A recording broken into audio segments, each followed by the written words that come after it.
Hi, John. Good morning. Hello, sir. Yep. How are you? I thought you have um a pictorial today. Yes, sir. I just started the meeting. Oh, okay, okay, yeah. Okay. Thanks for the clarification. So I'll just be on standby until a student comes in. Okay, there we go. We have Anissa. Hi, Anissa. Welcome to the meeting. Hi there. Yep. How are you? Are you driving from work? I made it home on time today. It was Okay, a okay. task, but I made it. Wow, wow. So, were you able to follow the previous lectures Yes, through the recording? I'm in the YouTube playlist. I had to keep it open so that way Mm. for some reason every time I would close it, I wouldn't be able to find it. I would have to like go back to it, but the first link I wasn't able to. So the last one I have it pulled up and uploaded. And I see. I'm actually following along pretty easy. I do have a few Mm. questions at some point that Okay. I'll probably send out to you. Mm. Sure, But I sure. do want to kind of submit my assignments and then you can see where I'm confused if that makes sense. I Okay, think. okay, got it. Anissa, are you ready for the um final exam on Python? Because I'll be Mm, assigning the materials tomorrow, your time. okay. And then you have until Saturday. You can use the time, the lecture plus the lab times for completing it. Okay. I'm not sure if I'll be ready tomorrow, but I feel like I should be ready by the end of the week. Okay, okay. Like Yeah, I should maybe be I ready by Saturday, I should say. I see. Maybe I'll give you an extension. You can submit your work until Tuesday next week. Okay. Okay, so I'll Thank just you. notify John about that. I know it's difficult to catch up, right? It's a You have, lot. yeah, you have to have that discipline. Aside from that, even you have the discipline to watch the entirety of the 3 hours. I think it's quite difficult if you don't have the ability to ask questions and clarify things. So yeah, I think the additional 2 days would be enough for you to finish the exam. That exam is different from what we had with Excel and SQL. It would be on the form of you have a data and then you have to analyze it, apply all the things here, and maybe some things you have to research about because we can't cover all of them in class. But at least you'll be able to have a background for the ultimate purpose of being ready for a technical interview or um, the actual role of a data analyst. Yes, sir. I've Okay. definitely been trying to follow with the videos, but I have Mm. to get on Google Yes, and type it in from time to th- th- time. there's no problem with it. I mean, even me, I have to search for things because, um, especially if you're working with multiple programming languages, like you switch from one, like like as a data analyst and as a data scientist, at least five you have to be um, fully aware of, not really like adapt on all of those, but well, the problem is switching from one programming language to the other. It really confuses you, right? So the syntax Yes. are almost related, but there are minor differences that you thought that is applicable to that, but well, you might be thinking of a different programming language. So yep, it's perfectly fine to do that. There's no shame to do that, and I'm not restricting you to search Google, Stack Overflow, and any other tools that are available to you. It's I definitely am like I use the Colab right now while I'm doing the Python and every single thing that I do, I always try to run it because what I'm realizing is it's a lot more it's almost like muscle memory. Like once yeah, you just kind of are able to right. correlate certain Mm, things, it just comes naturally versus like if I think too hard about it, then I mm. confuse myself. Yeah, yeah. The best thing is maybe if you have well, if you have an activity to do, think about it like 2 to 3 minutes without doing anything. Just thinking deeply and strategizing what like you have to execute in order to arrive to a solution, and after that you create the framework of your code. Now if you got stuck, what you have to do is, okay, you have to step back a little bit, try to think again, maybe for about a minute or two. Then if no idea, okay, if no idea popped out, then you have to look for things in the internet. So at least you have that structure in your mind. Okay, I don't want to burn so much time with this. I need help. So even professionals, I mean, those people working in top companies like Google, Amazon, they do that. So And I I don't firmly see any believe in problem. Google Academy. It Yes, does yes, its job.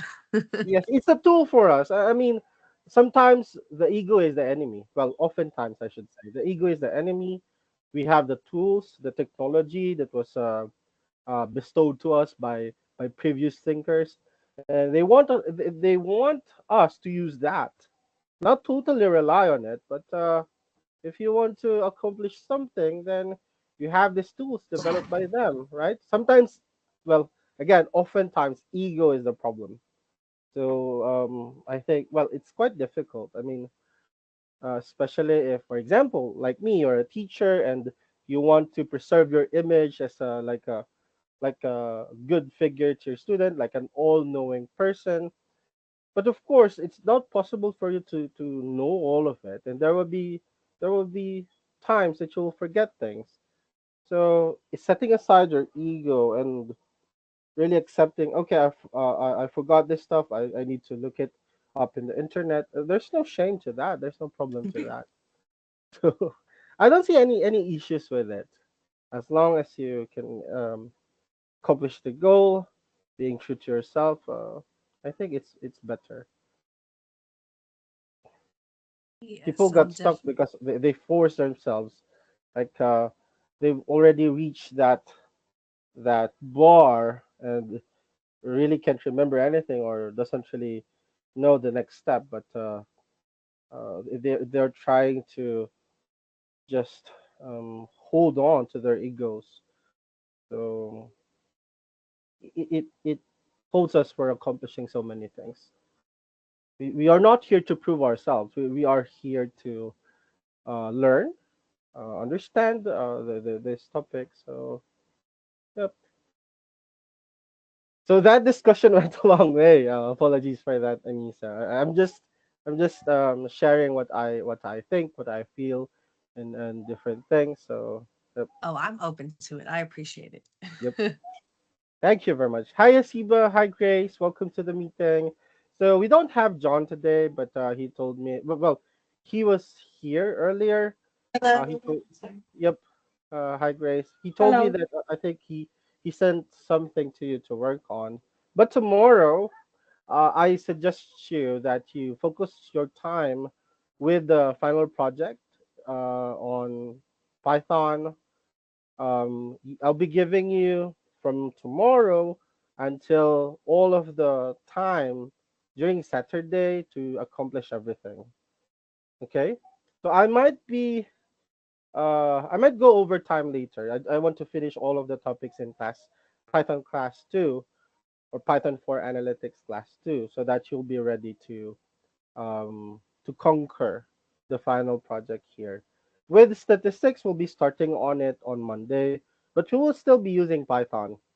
So it's like an extension of the Python class, but our focus would not be more on the codes, but the statistical methods, how and why things work, and the execution through the software through Python. So we'll be considering the different data sets.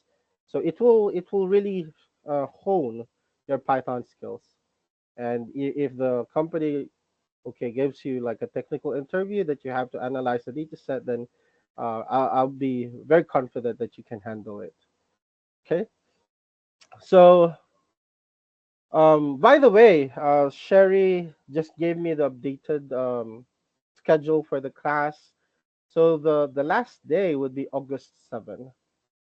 So we only have two exams after Python. We have an exam for statistics, and then we have a dashboard exam for Power BI. I should say that the dashboard exam for Power BI would be relatively easy as compared to the others, maybe comparable to that of Excel. So that would be like a bonus for you. So that's what we have. So yep, we need to push through and the course in a good note. So let me share my screen.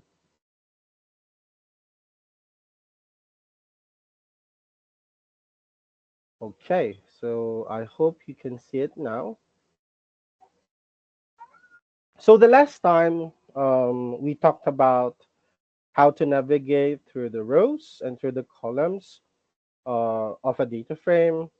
Um, we have seen how we can get the descriptive statistics, all of the descriptive statistics that are useful to us in explaining and characterizing our variables. So we have this descriptive measures for numerical variables such as the mean, the median, the quartiles, the minimum and the maximum. Those things would answer so many analytics questions. Aside from that, we discussed the measures, the descriptive measures for categorical variables, such as the frequencies for the unique categories, um, the value counts for each of the categories that you have in your column. So those are very useful stuffs in analytics. Before you do any complex analysis, the first thing you have to do is to make sure that you understand the characteristics of your data set. Oftentimes, people commit the mistake of just jumping into complex analysis without even understanding the structure of the variables that they have. So the complex analysis, those statistical methods that we'll be discussing next week, those have assumptions like the level of measurements, the type of variables should like specifically follow a certain type before you can apply a specific method. So it's not like a one size fits all thing. Okay, every method they have this requirements. They have this um, specifications that you have to meet before you can run it. Well, oftentimes the software will run it without even checking on it. So we as the data analyst, we will be the one to verify it because there lies the validity and accuracy of the results.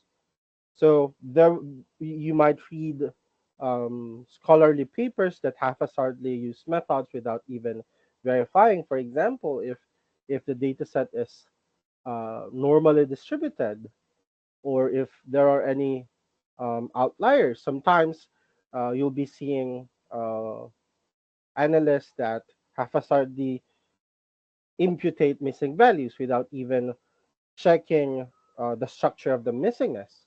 Because if you just plug in values to your missing values, then um, in a sense, you're also injecting errors, right? Even if you develop a model that would, with some degree of confidence and accuracy, predict that missing value, there would still be like a 5% chance so that you will be committing error. So, as data analysts, we should have that or those bases in what should we do if we have this kind of degree of missingness. Okay, if the pattern of missingness is such this, what will you do? If the pattern of missingness is completely random, what will you do? So those kinds of things we should be familiar of, and we should know why is it necessary to look into it, and why is it important that we don't just do it like without any basis, like we can just plug in any values in there. Okay, there are repercussions. So what are today's plans? So for today, it's not moving. So for today, I want to discuss filtering. So filtering is similar to the where clause in SQL, because it's important for us that we know how to navigate through each of the rows and each of the columns of our data frame. If you cannot navigate through it, then you are basically powerless with your data set. Okay, imagine you have an Excel file and you cannot like edit any input in there and the columns in there. It defeats the purpose, right? So we should be familiar and knowledgeable with how to filter and ultimately navigate, apply all the all the edits that we want um, to our data frame. You might be thinking, okay, Jeff, is it possible that we do all of this in Excel then before we import it? Yes, you can do that. Okay, if you're really good in Excel, then you can do the cleaning. Okay, the data wrangling first in Excel, then you upload it to Colab to do the complex analysis. There's nothing wrong with that. There's nothing wrong with that. Um, there are just drawbacks. Like first, it would be like a two-step process as compared to you just work on everything in just one platform. But it's completely fine. I even do that if, for example, I'm pressed by time. I have this very slim deadline, and I want to do things very quickly. Since I'm also knowledgeable with how to do things in Excel, I'll do the pre-processing there. However, there are pre-processing steps specifically for higher level analysis that you cannot do with Excel. There are functions specifically developed with Python libraries to do that for you, okay, in the most efficient way possible. So in those things, or in those instances, then it's better that you do the pre-processing in Python, okay, instead of doing it first in Excel and then importing it. Okay, does it make sense, guys? And one thing, the size, right? If you can remember it, we can only use like 1.5 million rows in the base Excel. So that's one limitation for you. Of course, you can do a workaround there. You can do Power Query in order to somehow extend that limitation. But it's also a good skill. Like if you're planning to do a route of a data scientist, then these are must-haves. Okay. So we also discussed missing values, just like I promised. Our discussion with missing values will be very, very detailed. We'll be discussing the different types of missingness, and uh, then we have duplicate values.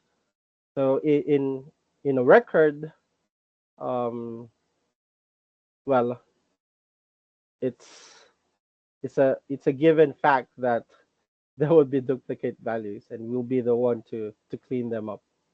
So we need to know how to do it in Python. Then we have outliers. I think I've already discussed this. The subtleties during, I can't remember, maybe during SQL or the latter portion of Excel, that outliers affect our descriptive measures. So for example, imagine you're trying to characterize the salary of a country, and then there would be the CEO's um just for a while.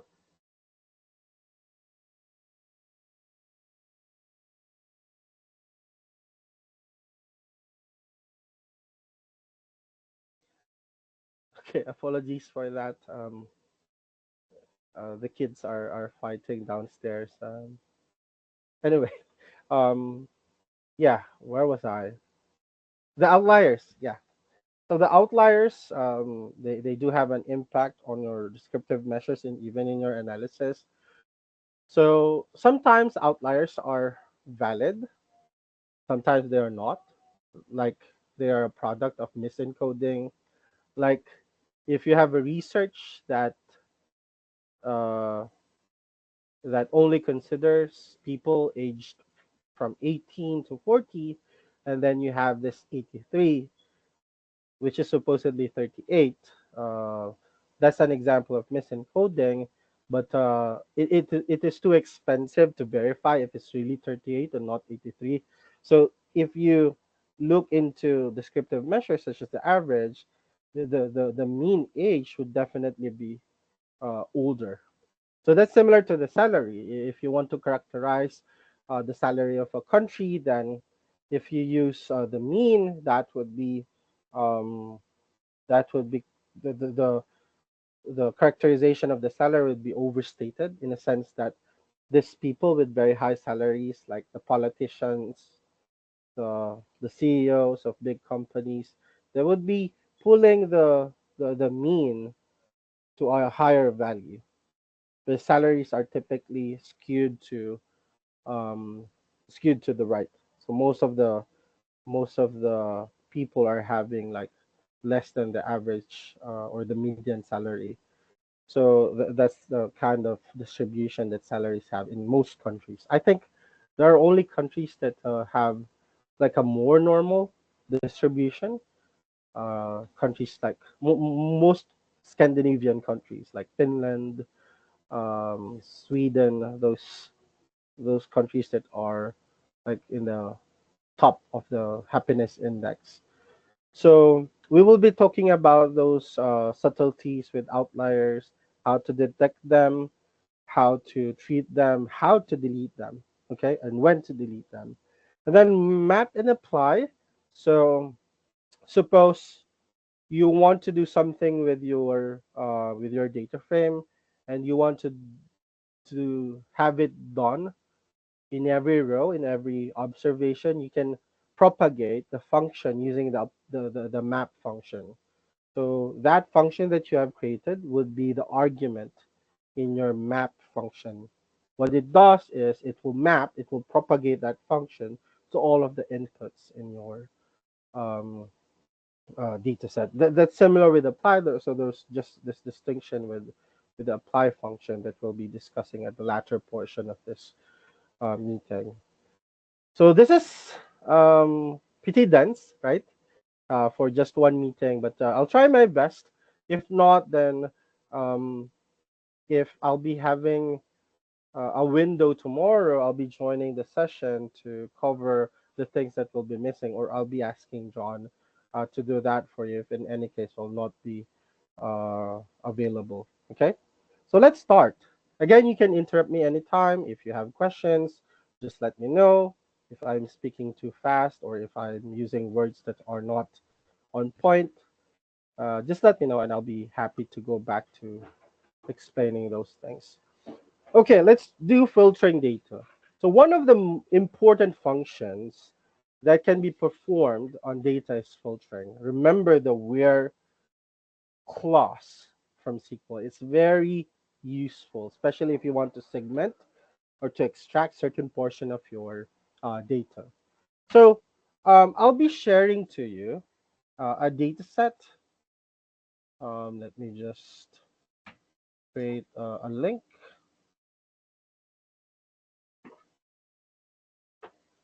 Um,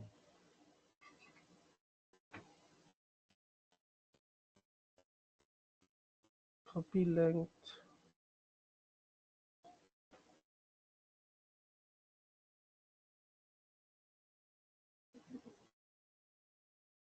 Okay, it seems that only within organization can access it. Let me see. Share, share.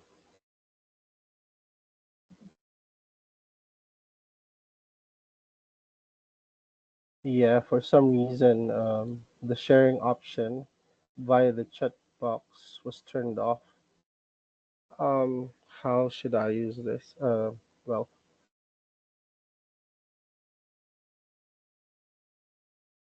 oh, Maybe one way is to just send you the link.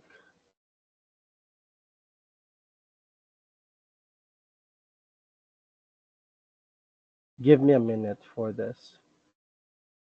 So I want you to go to this website, Kaggle. I'm not sure if you're familiar with it or um, yeah, but basically this is a platform for data scientists to communicate, to practice, to do some projects.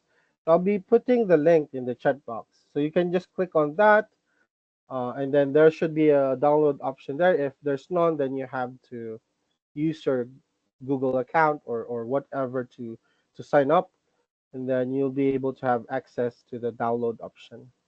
Okay, so that's the data set that I'll be using in this lecture. Okay, so please let me know in the chat box if you can access it.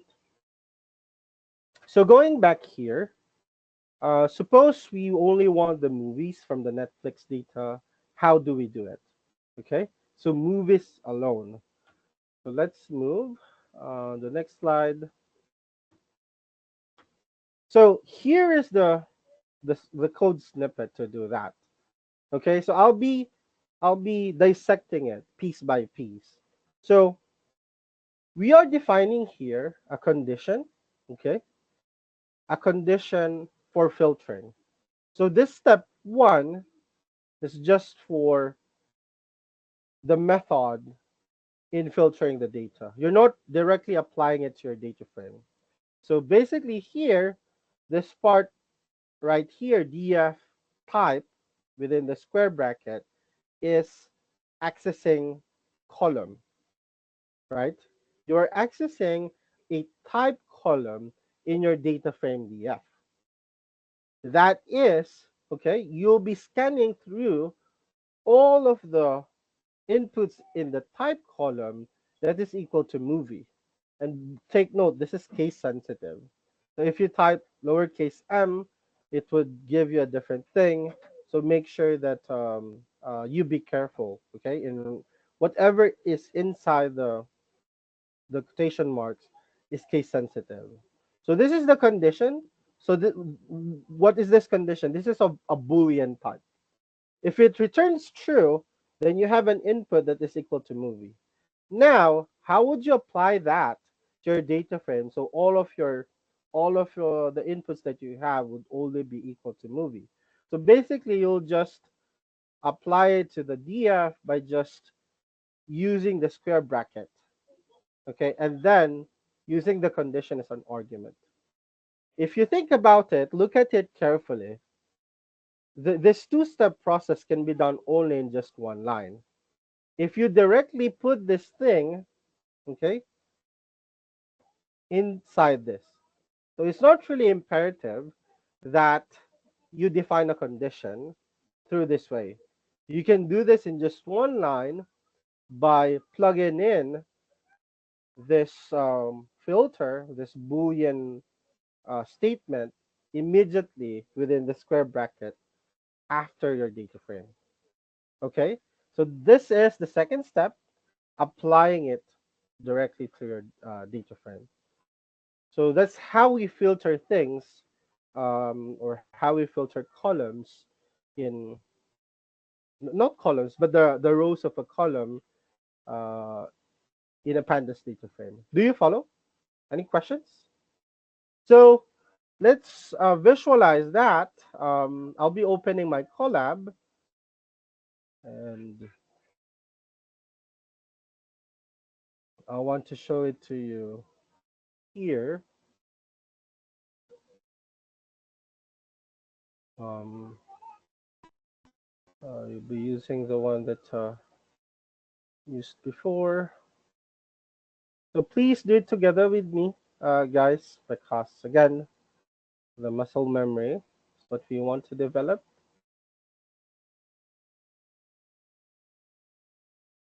Okay. So since this is a new data set, what I want to do is to upload first, right? My data set. So I'll be scanning through my files. look into the location of that file, and I have it in here, Netflix titles. Okay, and it's just that warning is just telling me that it only exists within the session. So after successful uh, importation, we have to convert it to pandas data frame via the read underscore CSV, right? So let me just fold this one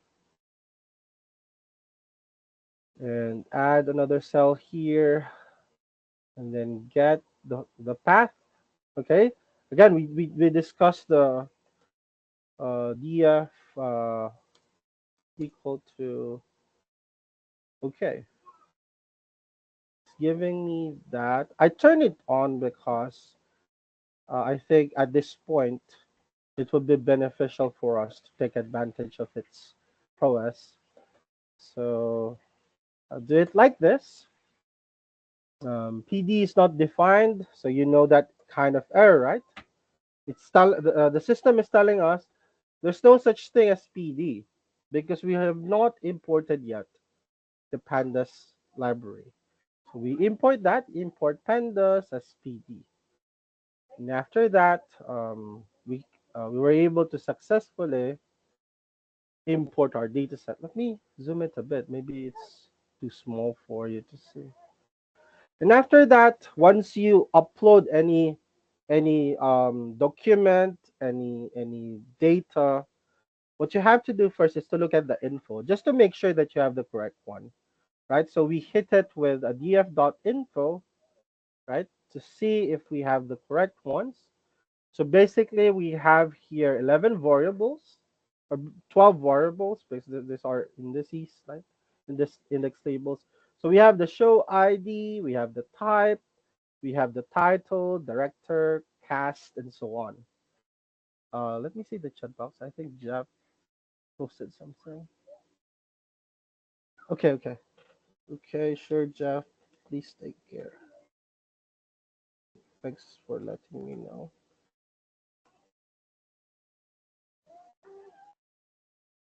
Okay, so moving back here, as you can see, this is very useful. So that's the second step that I always do. Look into the apply the dot info to my data frame to see the column names, okay, to see the number of observations that I have that are not missing. So as you can see, there are significant number of missing values in the director. Then we have the object type. The object means well, basically it's when you see an object, it's a combination of a string and a number, but overall it would be considered as a string, as a character, okay, for the entirety of that column. So whenever you see that object, it tells you that, okay, this is regarded as a string. So we have the following data types. We have one that is integer 64. So this int 64 would be that release year. And we have objects 11, right? And this memory usage, oftentimes we just ignore that. Then what do we do after that? Let's just fold it. No, let's keep it that way. What I want to do next is to apply a head.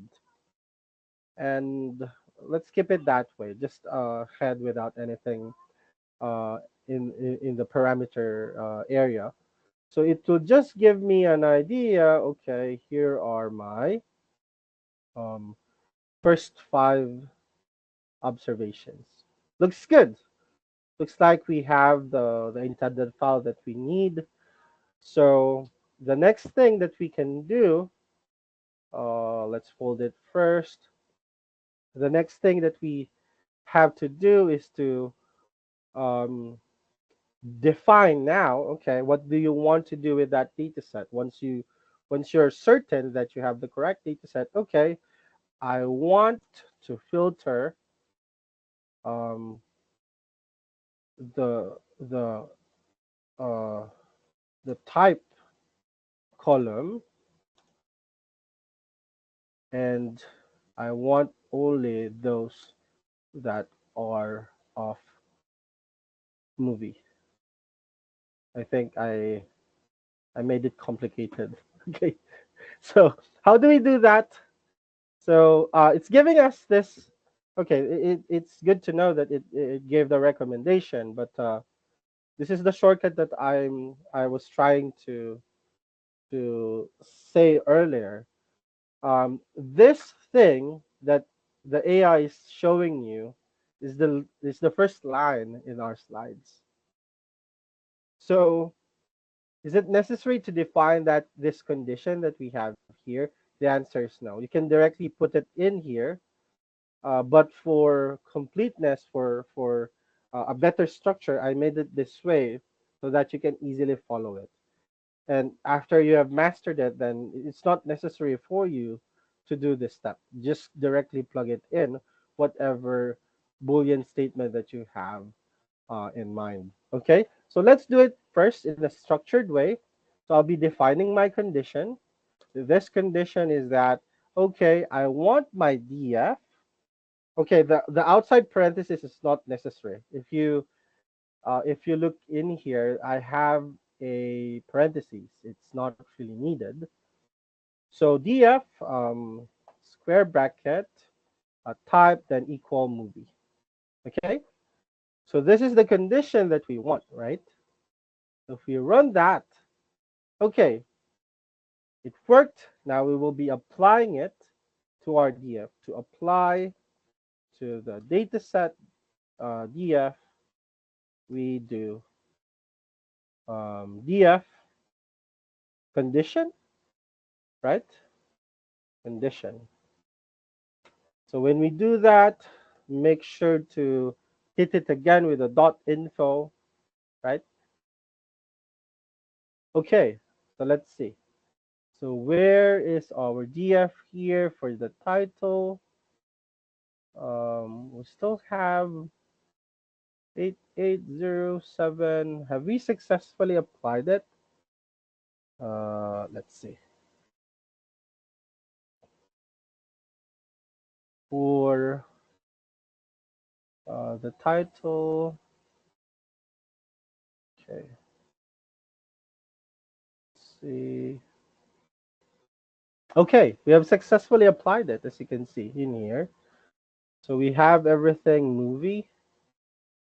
Okay, so there are 6,131 rows now for this one. There are still 12 rows. So we have successfully filtered that. And let's see. Uh-huh.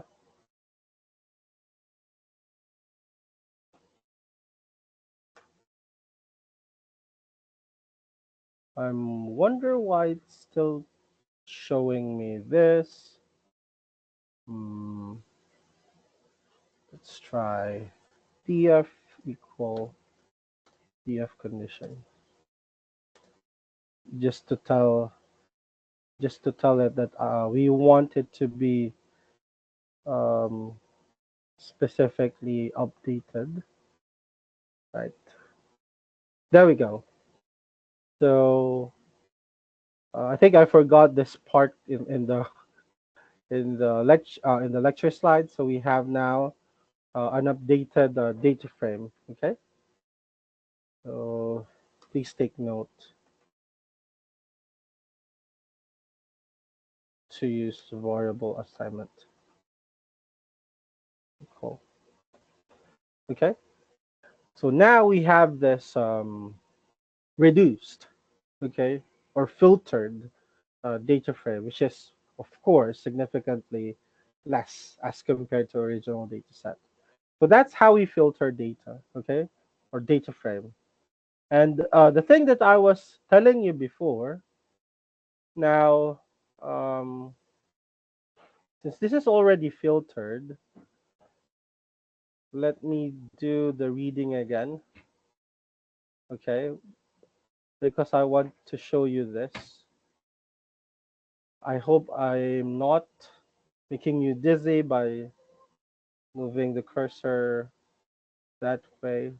So this df reduced shortcut. Okay. So my df would be equal to df, then df type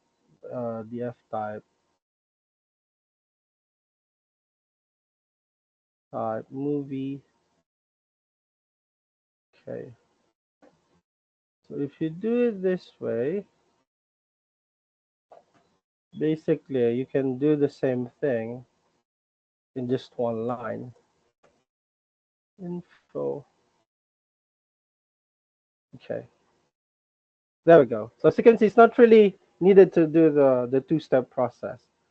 Um, the same thing, but we skipped the creation or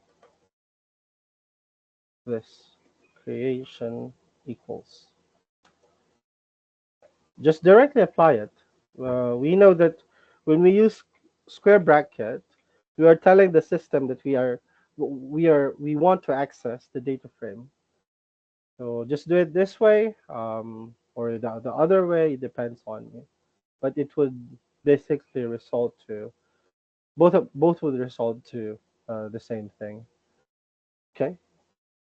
And now, what do we have to do after this? Let's go back first in our slides just to keep things structured.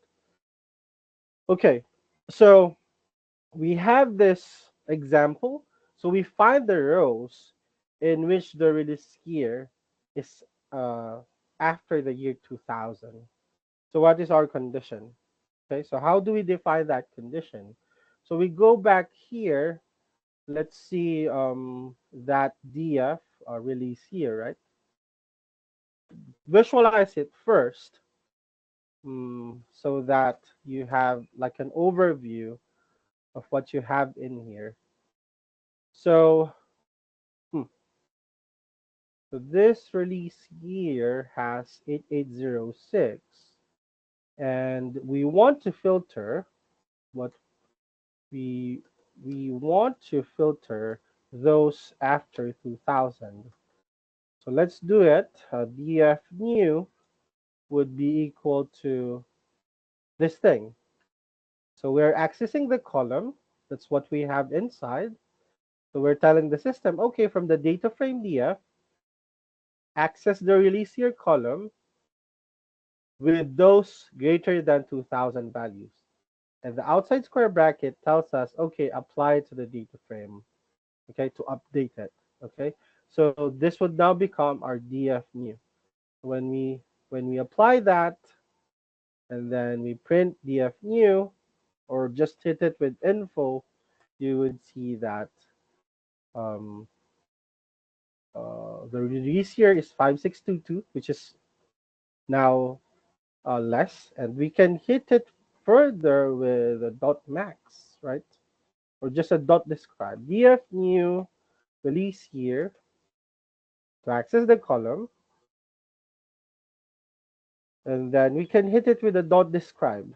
Why do we want that? Because we want to see the summaries that would describe that column. So the minimum basically is 2001. So we are successful in filtering it, right?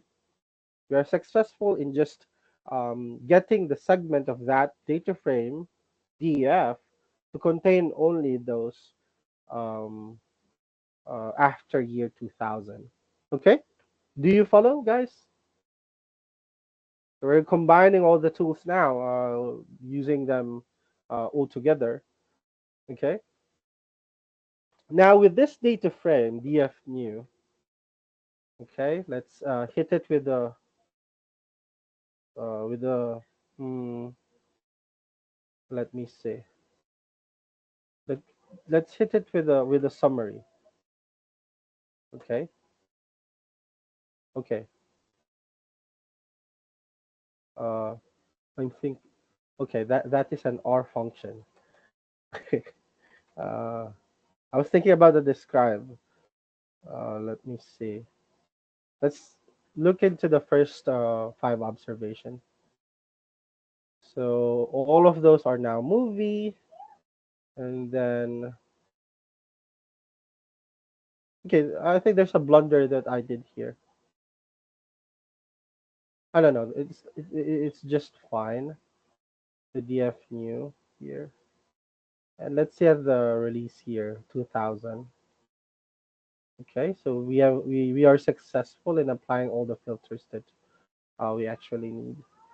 Okay, do you follow? Before we proceed, and let's look at the tail. Yep, we're good. We're good.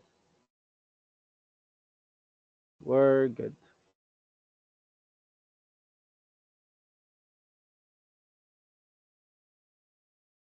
Hmm, maybe we can. What we can do further is let's access the column. Release here. Hit it with the dot value counts. When we do that, okay. Why do I have a? What do I? Why do I have that period in there? Huh. Here. Okay. So it seems that um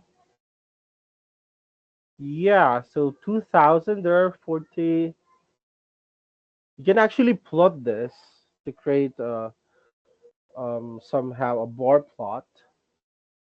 Um but yeah, let me see. So most of the releases were 2017 and 2018, right? So this is a range according to the counts. So, yep. And then let's go back to the slides. I want to be uh, structured in the discussion. So here's the thing that we just applied. Return on 2000. But again, I skipped the condition creation, and then step two would be applying. I just did it immediately in just one line. Now, um, how can we check our work? We just apply the dot value counts. So this is exactly what we did. But our code is much shorter because we already applied it right here without the condition, as you can see. So it somehow reduces our code. And yep. Any questions? Are you still following, guys? Is everything okay and clear?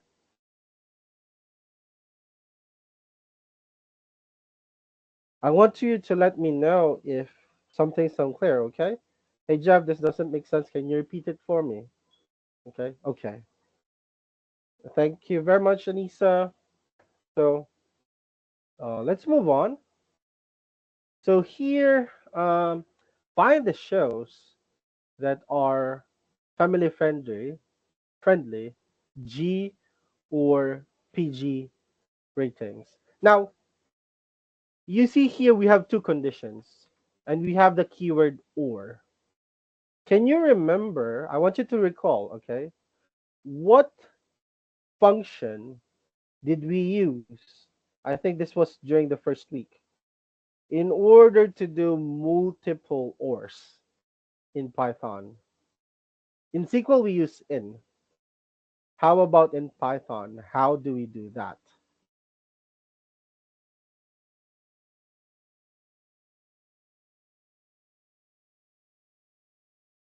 Can you recall?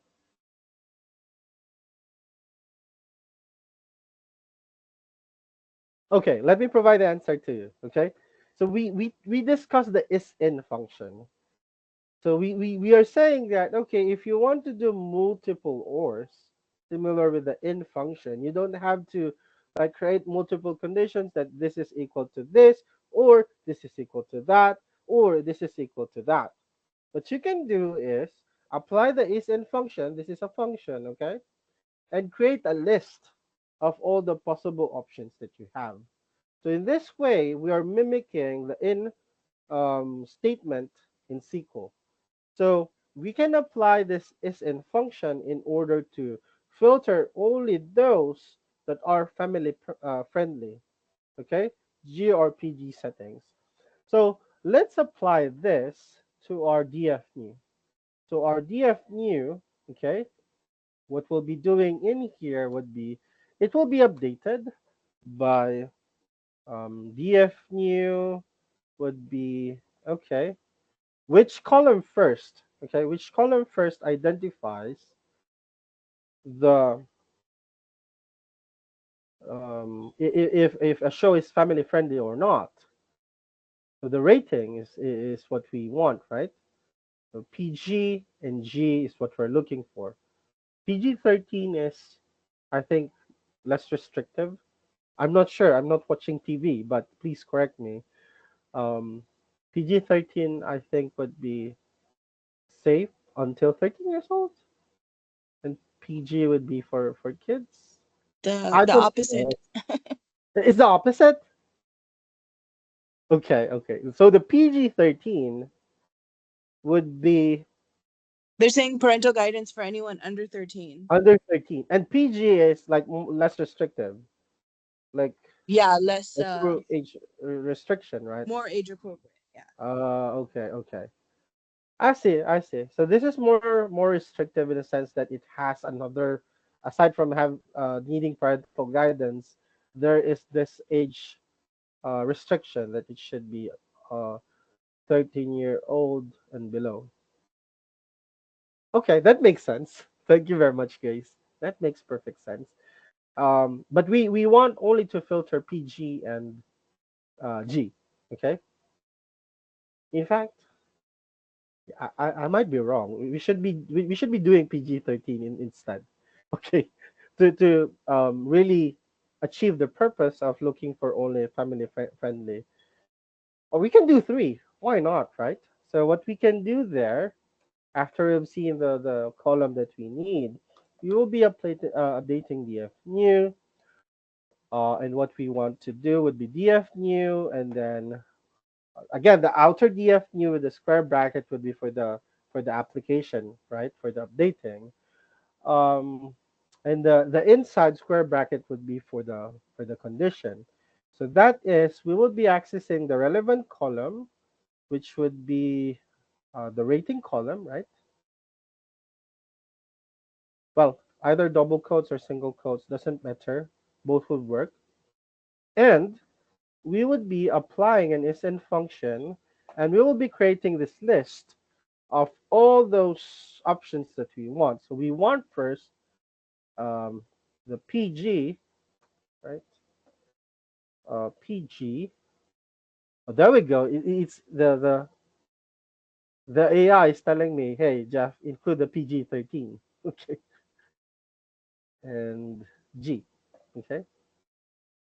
Again, it's case sensitive, so be careful.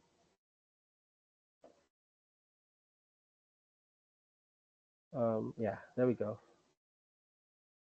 So we want to hit this. I haven't run it yet.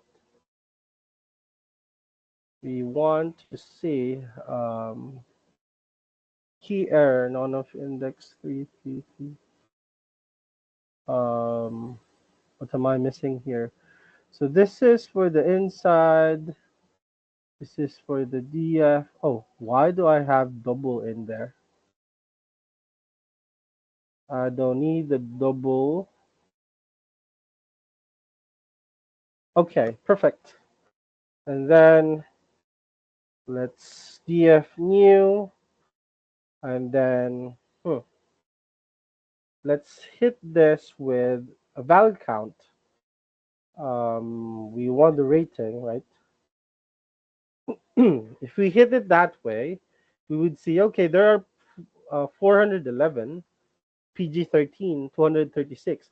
So it shows that Netflix generally has more family-friendly shows that is suitable for PG-13. Okay, PG-13. How should I call them? Viewers. Okay, those that fit that criteria. So well, This gives us so much insights, right?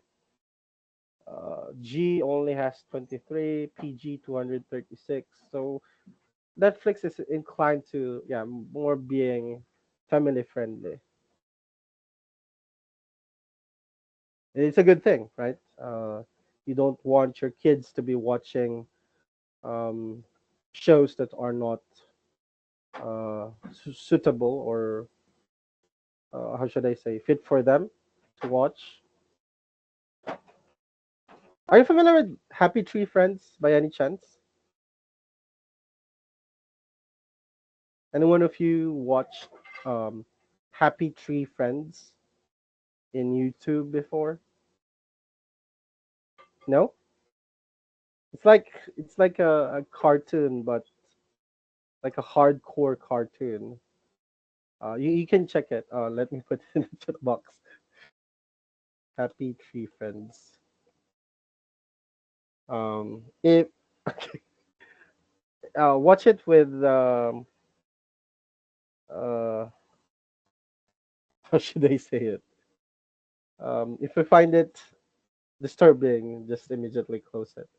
Okay, you can look for it in YouTube. But anyway, let's move back in programming. Okay, or analysis. So we have seen. Okay, we have successfully applied the filter, right? And let's see what's the size of our DF new is. So we only have this, a very small fraction in which we have a title that is movie. We have a release year um, as recent as 2001. Okay, and then or the latest would be 2001, and then we have another filter for what was that? The rate. Okay, the rating, that it's only PG-13 or PG or G. So this is as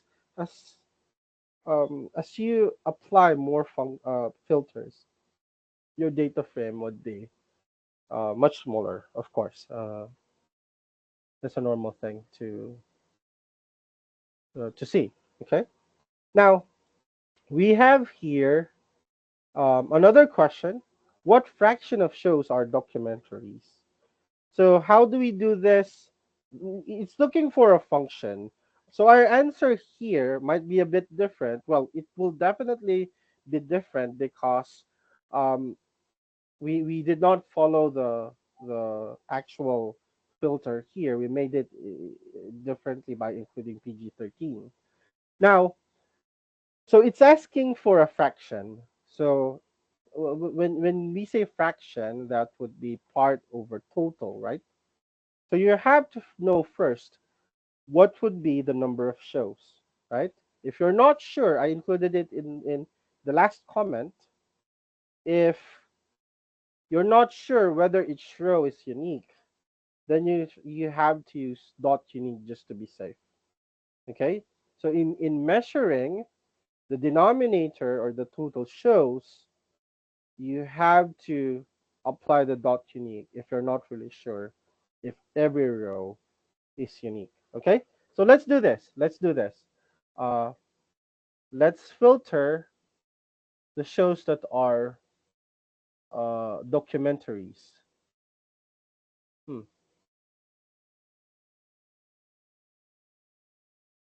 We cannot do that here, of course, because the numerator would be 0, since all of this would are now right? Movies. So we start with a fresh DF. So DF equal to read.csv, and then after that we compute for unique shows, right? So total would be equal to the length of whatever column would work, right? Even I use title, even if I use any other, it has to be unique in a sense that it's not a replicate of the other row. Because if that's a replicate, then we are overstating the total number of shows. So this total will now be 8807. So it means that in Netflix, all of the records for each show is unique, which is intuitive, right? Um, I think the developers of Netflix would be screwed if they have that kind of error. It's a misleading error that I think they would not commit. Okay, what do we need to do next? So after identifying, okay, so after identifying the total shows, we need to know now what fraction is for documentaries. So this is what we want to do. But before that, we have to make sure that there is this certain title that is equivalent to well, documentaries, right? So let's first um, check which column should we use. Is it the title? Let's see. So with the title, what I want to do here would be to do a value counts, right? Because I want to see, okay, what are the categories under it? Oh, there's so much. And the title is the title of the show itself. So definitely that's not what we need. Instead, um, it's not really it's not really pretty, right? Hmm, let me see. Hmm,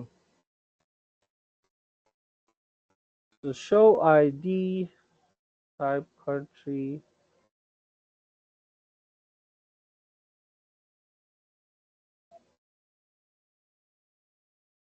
Let me think.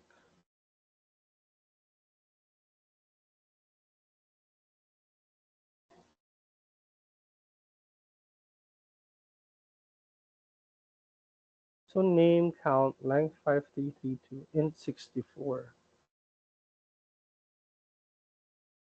This doesn't look right. And it's painful to the eye. So what I want to do is to hit it first with, let's see, title to like um put it in a like in a compressed version. So this is the actual titles, right? So we don't need that. We cannot use that because we're looking for the documentaries. Let's see. So show ID, that's just a way to identify things.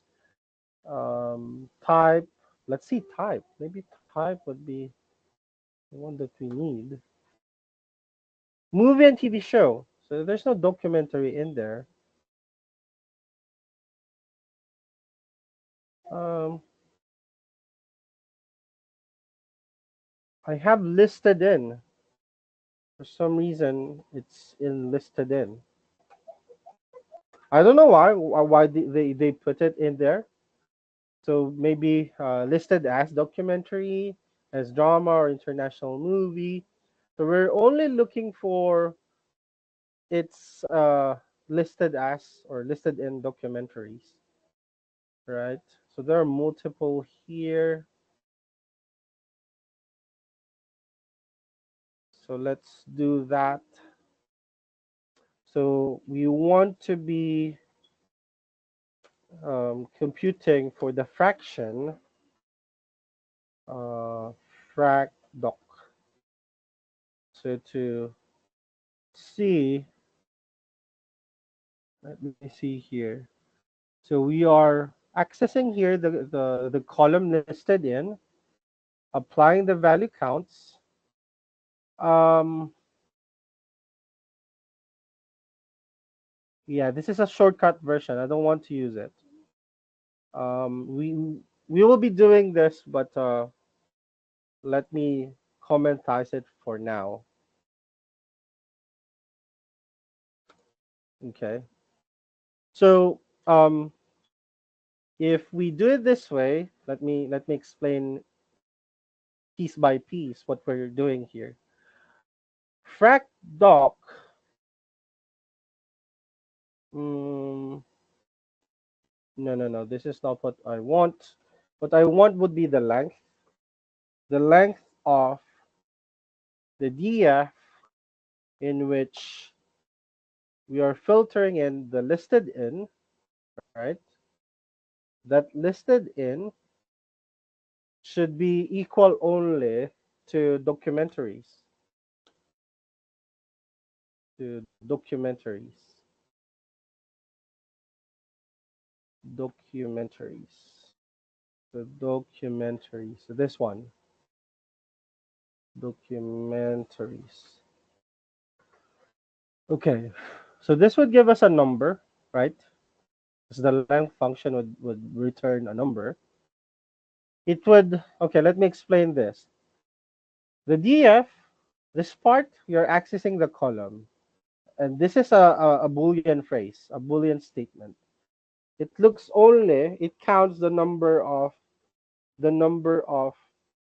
um, rows in which it is equal to the documentaries. However, the length should be applied when the condition has already been applied to the DF, right?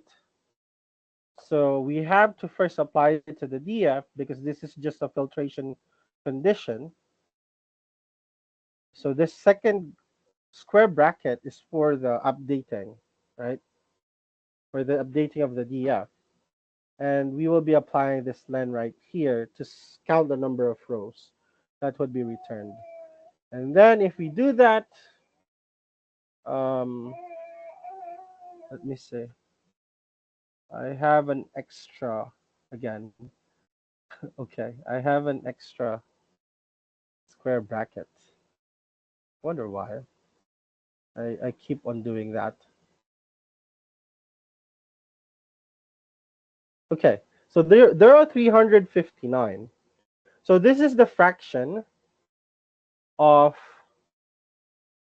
those equal to documentaries. And the total was 8807 for the entirety of thing, right?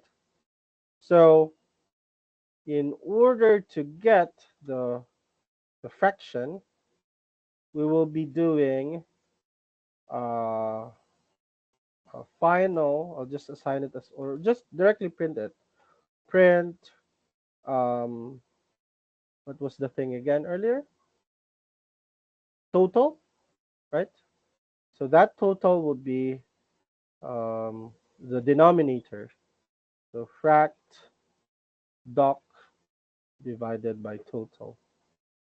So that is your fraction. So that is 0.40763, which is basically the same thing as what we have in our slide. Okay, this one. Do you follow, guys? Are you still okay? Questions? Good, good. So this is one way to do it. And earlier, um, the AI gave us a like a different way. So let's try doing that. Frac doc 2 would be equal to um this is a more advanced thing actually. The str dot contains can be likened to a like function. Okay, so it would look for something that contains documentaries in there, including um, uh, those with combination. So if, for example, it is listed in documentaries, and then what are the other things that could be listed in comedy, something like that? If it's possible, if it makes sense, then it would include it in the count. So this str contains can give us a much larger number. So let's see. So we have 359 earlier when we specifically look for documentaries, and let's see if this would return us a bigger number. There you go. So there are this um, listings. There are these shows in which um, the documentaries appear also with other um, with other sections, like together with independent movies and so on. Do you follow? So you can think of it as a like in here. So once it encounters the documentary word, it would include that in the count. So that's what the str dot contains actually does. So think of this as like in SQL. Okay, do you follow? Well, you should be careful in using that unless you really intended to capture even with a multiple like a multiple listed ends, and that's the time you may want to use it. But if you're specifically looking for like listed in only documentaries, then you should do the process that we did earlier. Okay, do you follow, guys? Do you follow? Can I get a thumbs up from you? Okay, Anissa, how about Hasiba and Grace? Are you still there? What is frac doc? Is that a function you created or a No, the frac variable? the frac doc here is like a variable that's not really needed. What I about just the one above the frac doc over total? It's a the variable. frac doc is similar to this, so that is an object. I just stored the value resulting from this. This is 359, and I just assigned. Oh, sorry, I just assigned it to frac doc here, but it's not really needed. I mean, you can just copy this without storing the value in frac doc and then do the computation to the actual values, right? Grace, was that clear? This is not a function, okay? This is just an object, a variable I stored the 359 with. Mm-hmm. Yep. In fact, you can do the same here without going through that. You can immediately use this and then divide whatever result would be from that, from the total that we just created. It would just give you the same thing, like 407, which is this one that we have at the bottom. Okay. So is the So answer saying 4% is documentaries? yes, 4.008% to be exact are documentaries. That's right. Only documentaries listed in only documentaries. Oh, okay. Yep. So be careful with that again. Okay. Be careful. Be very careful. Your exam would be like of the same thing. You have a data set. You analyze it. Answer my questions in there. Reveal insights. Basically applying these things. I will not be asking for any high level analysis, just descriptive analysis. Okay. Okay. Moving on. Jeff, IDA, April, April 17 cohort. Okay. Um, moving forward, let's go back to our slides. Um, where were we? We're done with this. Oh, this is easy. How many shows have a duration of 90 minutes? So, um, first thing is the column numeric or categorical.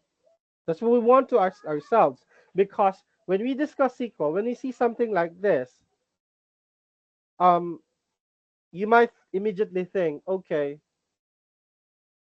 select blank from blank where duration equal 90, right?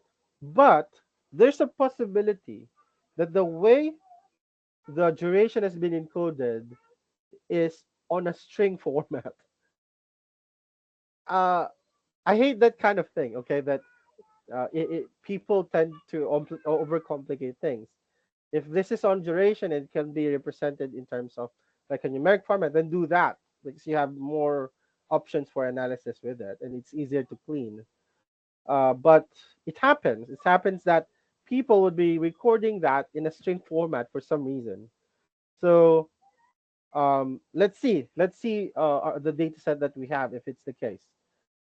What we will be doing in there.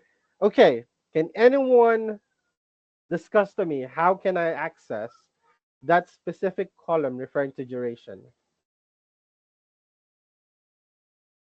First step, guys, would be what? To do a dot info, right? Hmm. Dot info, we are looking for duration. Let me put it here. We are looking for duration. So duration is this. Oh, no, this is an object. And we hate this because it's complicated, right? If we hit it with a dot describe,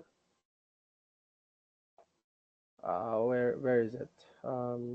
Duration, right? Duration is what we want. Hit it with the dot describe. Oops, sorry. There are 8,807. Top is one season, frequency 1793, or season one, I should say. Season one for the duration, or one, maybe one season, right? So they have categories in the duration for some reason. They they also say one season for duration, and since it is an object, let's hit it again with the value counts. It's a bad one worse way to actually encode the duration of a thing to value counts to do it in a so what am I missing here? Oh no. So you have one season, you have two seasons, you have 90 minutes, and so on. So here's the thing. When you want to analyze something, when you want to analyze a variable, and you want to use that variable ultimately to be part of a model, whether that model is descriptive, predictive, or whatsoever, use it in training an AI. You want it in a uniform level of measurement. Okay. So as you can see, aside from the seasons, we have only minutes. If you try to use this in the future for modeling something related to Netflix shows, you'll be needing to convert this. One season, it could be different from one show to the other. So that's another problem. Like one season of movie A could be say 5,000 minutes, and one season of movie B could be just 3,000 minutes, and that's a pain. So if you don't have that luxury of time to go through that and just to identify the values in here, I'll be dropping this. Okay. However, as you can see, it's significant. It represents a significant portion of your data set. So I might be forced because of the size, because of the impact, if I just decide to delete them, to look for um, to look for a way to convert them. However, there's another way. I can create another variable in which only this is included, like only um, duration that is represented by season. Okay, okay. That's what I'll do. So it to put it simply, it becomes complicated if you have a data encoding such as this. It's very complicated and it's a pain. It's a pain. Instead of just arriving the data or having the data analyzed, you will be needing to clean it, trans, transform it, and so on. So that's why data engineers should have constant communication with the analyst to avoid this. You'd be needing a significant time to invest in order to fix this.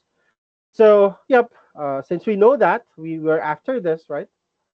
What we can do is, okay, we want to filter those with 90 minutes. So it's easy, right? So our DF would be equal to DF. Um, yeah, it actually gave me the answer. There we go. Duration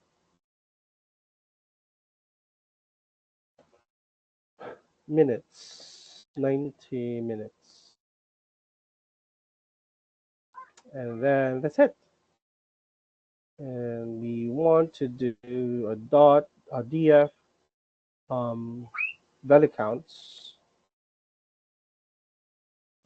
duration dot value counts. Oops. Okay, so we have 152 90-minute shows. Do you follow, guys? Can you explain your line 2 on that, This one? please? Yeah. Yep. So sure. Here, let's first discuss the inside. Okay, the inside EF. So this inside EF is a Boolean statement.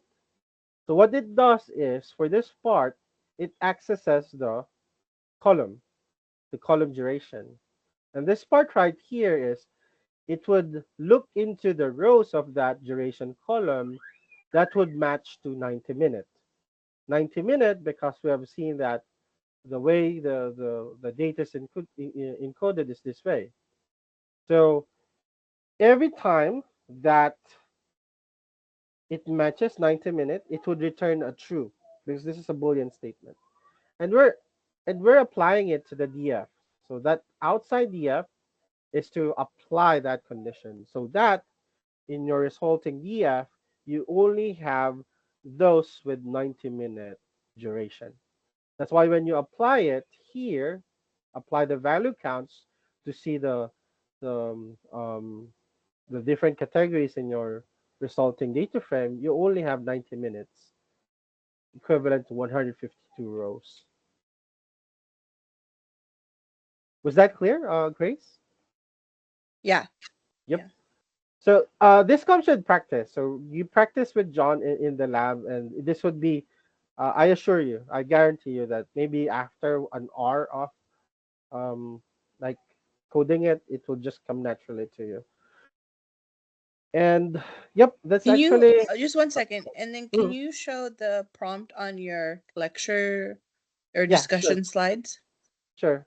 This How many one, shows have a duration of 90? Okay, that was yep, it's the same, but I did it. I did here a different route, but basically it's the same. Again, this is a long step process because I'm defining a and condition. then you did this one in the last example too, which is where I got lost, but I Mhm. was kind of distracted in the first half of lectures. You're doing the length of DF. So Uh, is that Number similar of to rows. like doing a count? Yes, the length is just similar to the count. However, guys, in the group, value counts return uniques, right? Um, Mm-hmm. Mm-hmm. yeah, as compared to just the count that we did. Count distinct is the proper term, I should say, with relation to SQL. All right. Okay. Yep. Thank you. Sure, sure. Let's proceed. Now we have missing values. Okay, so I want to show you something. Uh, the different types of missingness. And I'm encountering this so many times when I advise undergraduate, even graduate students, when they are developing their survey forms. Uh, Wait.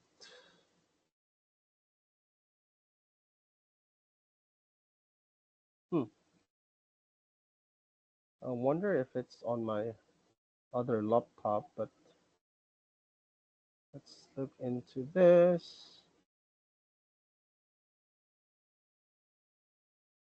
Anyway, I'll just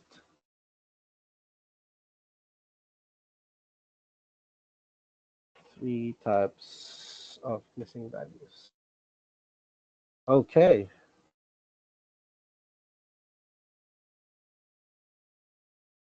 Um, Wikipedia will do.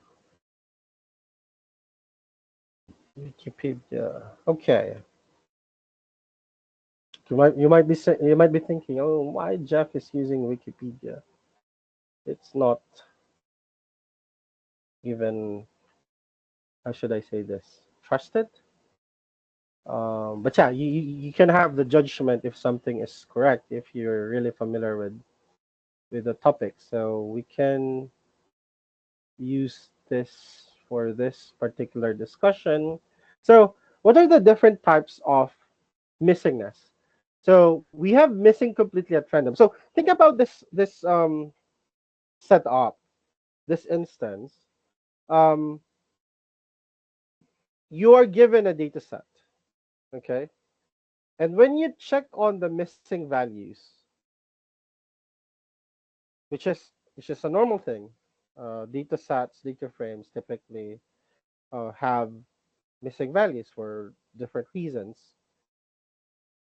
So you checked on it. The first thing that you have to do is to look into the severity. Severity in a sense that how many missing values are we do we have? What percentage of our total rows or observations actually represent um, the missing values? So there's no cut off really. There's no like a specific value in which you can say that okay, if it's below this, then I can just delete it because it's relative to the size of your data set.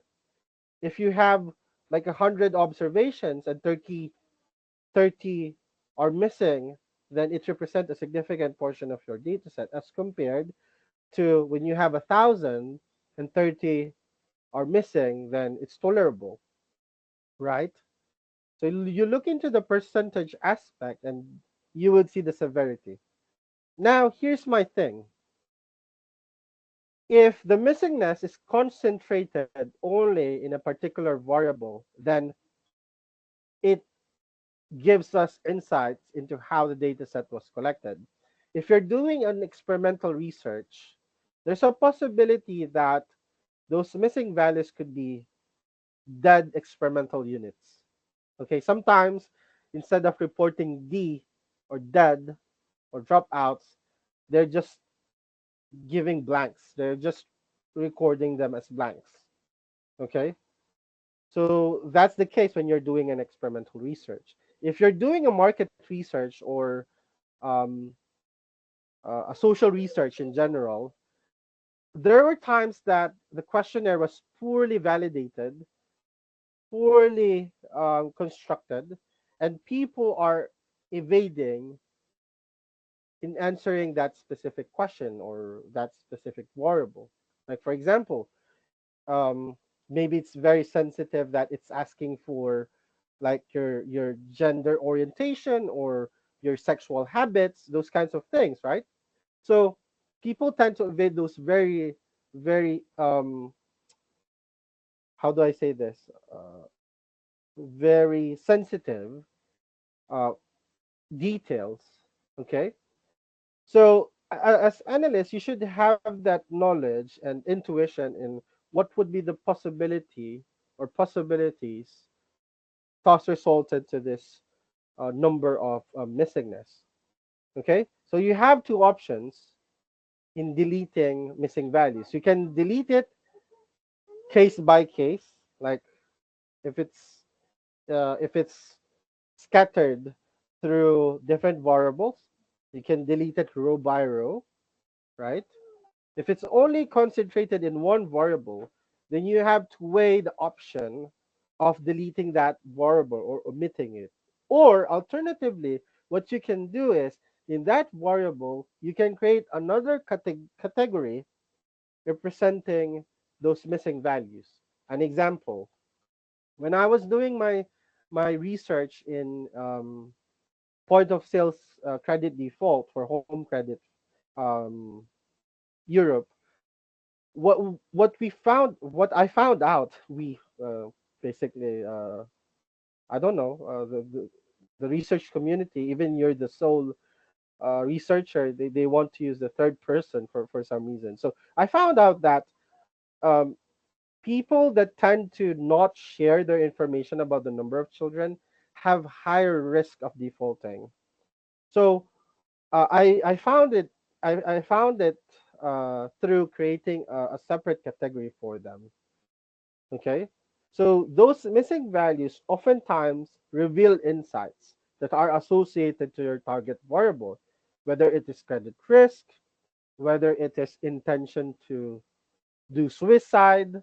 Okay, like for example, sometimes those with high risk of committing suicide, they're not sharing information about their family, personal stuffs. Okay, so it's quite difficult to really measure that kind of attention. Another thing, another research that I did, this time together with researchers from the Middle East, Saudi Arabia, for in particular.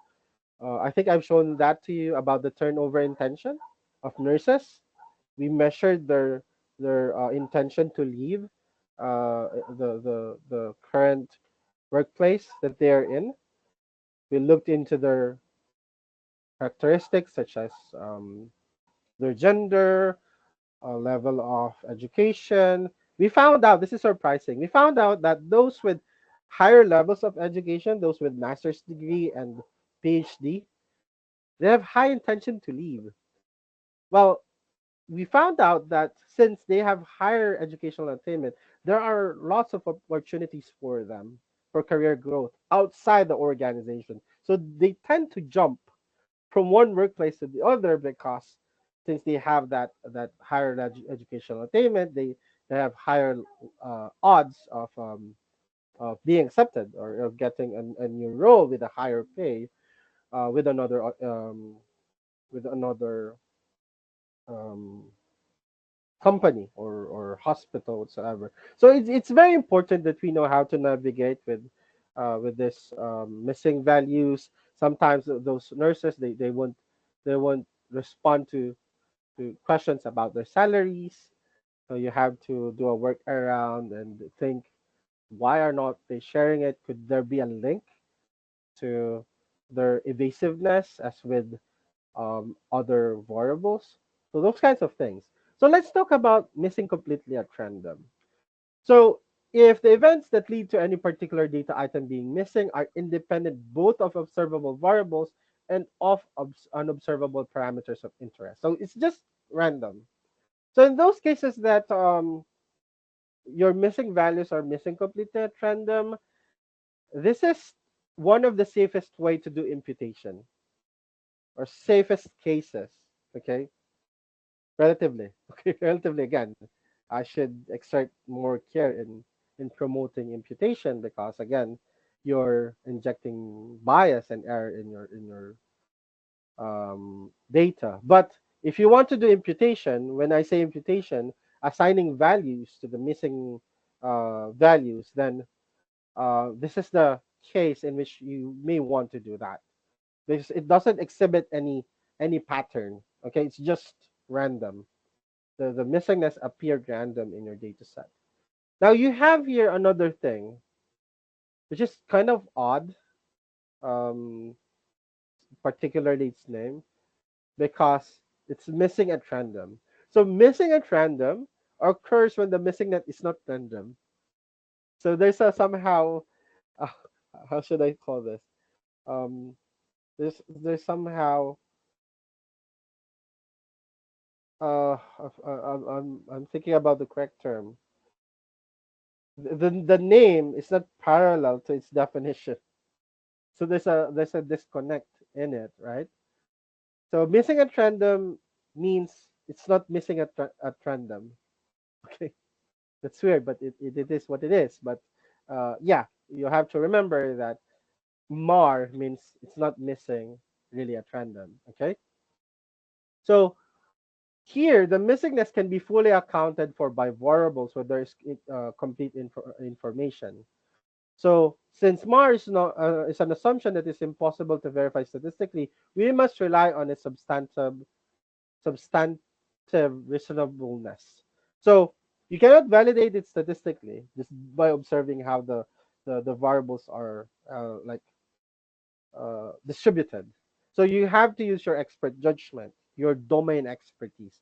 Why is it that this variable, this observations are missing for this variable, or why is it that every third participant misses this or has missing values in the responses? So you have to do more diligence into understanding that why the missing values are there. So um, like for example here, depending on the analysis method, this data can still induce parameter bias in analysis due to the contingent emptiness of cells. Male, very high depression may have 0 entries. So missing at random, it is not advised to do any imputation. Okay, it's not advised. Okay, then we have missing not at random. Again, how do you verify missing at random? You have to apply your domain knowledge, your expertise on the subject. Okay, remember, as analysts, we're not only masters of data.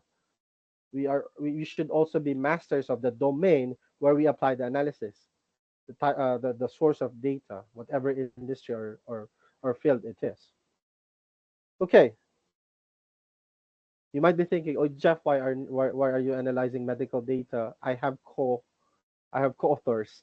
They are the ones that are familiar with anything related to medicine and nutrition, and I'm only supplying them the analysis and the insights, anything related to the data. So let's move on. Um, missing not at random. Okay, so it's So, confusing. Yep, Grace. Jeff, there are like tests to see if it even is Yes, random or not, right? Okay. yes, there is. Unfortunately, we cannot discuss it here because it would consume so much of our time. However, it is being discussed in the advanced section because you will be doing hypothesis testing with it. Um, hypothesis testing in a sense that how can we be sure what what is the probability that the missing value that we observe occurred by chance alone, right? If the probability of that, okay, happening by chance alone is very low, then we can say that it is statistically significant. If you observe something with a very low probability of occurrence, then that is significant. There's there has to be some explanation, right? If, for example, in a given day, you decided to wash your clothes, and when you open your washer, you saw that it's already um, arranged like folded. Basically, the quantum theory tells us that it's completely possible with a very low probability. Okay, very low chance, but it's still not impossible. Okay, there has to be some explanation to that. Okay, it did not happen by purely chance alone. So what could be an explanation, right?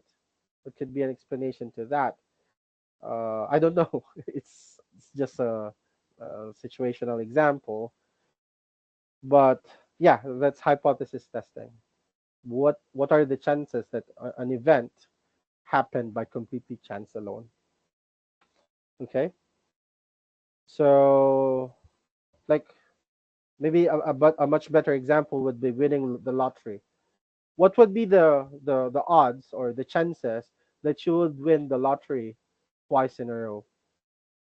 If a person won the lottery twice in a row, and the probability of that event happening is like 100 zeros before a one, then that warrants an investigation. There must be a game fixing of or a cheating that's happening. Okay, it happened here, but not not like in a setup that the same person won the lottery twice in a row. But in a given week, most of the jackpots with like 500 million pesos are won, okay, in just a single week. So that's called mathematical impossibility. Again, that's a term that is similar to this. It doesn't necessarily mean that it's impossible to happen, but the probability of that from happening is very, very low. That observing it is significant, okay, that warrants further understanding and investigation. So now, here, going back, we became very, very detailed in that aspect. So going back here, missing not at random. So this is also called or known as non-ignorable non-response. So it is either MAR nor MCAR. Okay. To extend the previous example, this would occur if men failed to fill in a depression survey because of their level of depression. So basically, what we're saying with missing nototrendum or MNOR is the missingness is completely associated with other variable. Okay, like for example, um, the missingness of like how much budget a family is allocating to their children. Okay, that's the missing variable, and then it is associated to whether they filled out or responded to the question how many is their children. So there's a connection, there's a strong correlation between the two variables, right? One having a missing value. Okay, or both, could be both, right? So um yeah, so when do you want to do imputation? Okay, the best structure in which you can do imputation is this. When you have a missing completely at random, you have to you have to do utmost care when you want to do imputation with MAR. Again, here it's more about domain expertise. You can still understand. You cannot understand this statistically. Okay, you cannot comprehend this statistically. So you need to apply domain expertise. You can still do imputation with this. However, it has to be methodological. Okay, it has to be of higher level as compared to when you do imputation with missing completely at random. The one thing that you have to remember when you impute missing completely at random would be the distribution of the variable that you want to impute. Like for example, imagine this. You want to impute salary. So suppose you have 1,000 observations of salaries in a country, like in the US. And say you have 50 missing observations, okay, for salary. You are thinking now, I learned in my data analytics bootcamp that I can impute this with the mean. Okay, you realized after getting the summary statistics that the salary is a skewed variable. It's never, not never, but it is less likely normal. Normal in the sense that you observe very low frequencies of those below the average or above average. mainly concentrated near it. Okay, imagine IQ. IQ, there are very low frequencies of the population or number of the population in which they are like very low in terms of IQ, and they're very uh, there are very few that are on the genius level. Most are concentrated in the near the average. So going back here, you've realized that it is not normal, it is not symmetric, right? So applying the mean to the missing values is a bad idea because we know the characteristic of the mean. The mean is easily affected by the extreme values. So if you have very high salaries for the CEO, for the politicians, you would be you would be injecting those missing values with very large averages, right? And aside from that, you know that CEOs and politicians correspond only to very few units of the population. So there is less likely that those missing values would be related to them or belonging to that group of high salary individuals. So it is highly likely that those missing salaries are from the commoners, right? Those with near or below average salaries. So you have to balance that. In order to be safe, people tend to see, okay, which salary ranges are the most? Okay, is it this particular range? Then it is highly likely, since most of the people in that population are belonging to that salary range. This missing values has a high chance that it's also belonging in that range. So that intuition, right? You're playing with probabilities here.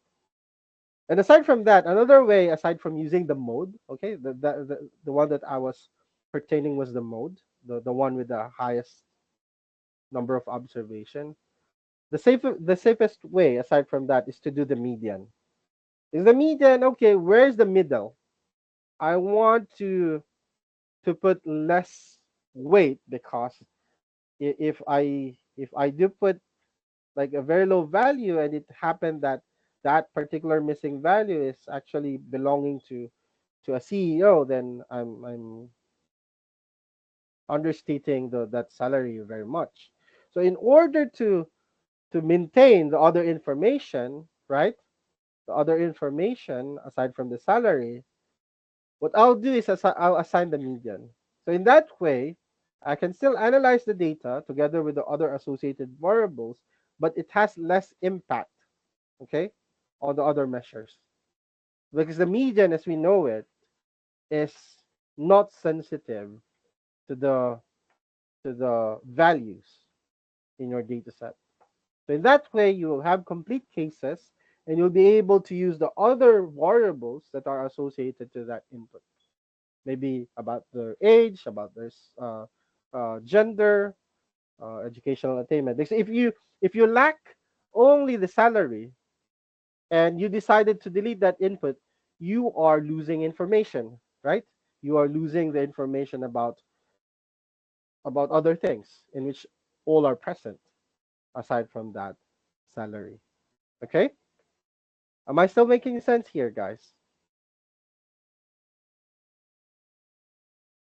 Am I still making sense? Okay, awesome. So, what I want before I move on, okay, and there's so much to talk about here. There's so much to talk about because as analysts, as we start our journey, it's very common to commit mistakes regarding this because, yeah, you can just supply it with information and then you can proceed to the next step. However, always remember this. We want to preserve the sanctity of our data set. Why? The more sacred, the more pure the data set is, the more we are at the actual thing, the more accurate will our recommendation be. Okay, the more accurate will our estimate, the more precise, more accurate it would be. So the more we inject artificial things to it, then we are less likely, we are less confident that um, we're actually precise and accurate with the results and also with the recommendation. So be very careful, okay, with doing anything with your data. Even with transformations, you would learn this in the advanced course. There are ways to, like, if you have an outlier, you can standardize the data set, compress it in a way that it reduces the effect. Okay, if you cannot do away with the outliers, it's really a valid observation. You can transport it in a, like, a standard units format. However, there are repercussions related to that. Anything you do with data, be very careful. Okay, now moving on with that. If you want to learn more about this, yeah, this Wikipedia actually is a good one. So we have the imputation right here. Um, you can just feed this to Chat GPT and tell it, okay, hey, create me examples of the imputation in Python, or how can I test the hypothesis that my missingness is just distributed randomly. Um, you can do that. I was in talk with my previous professor in Tokyo University, and he was asking me, how good are you? How good are you in using ChatGPT?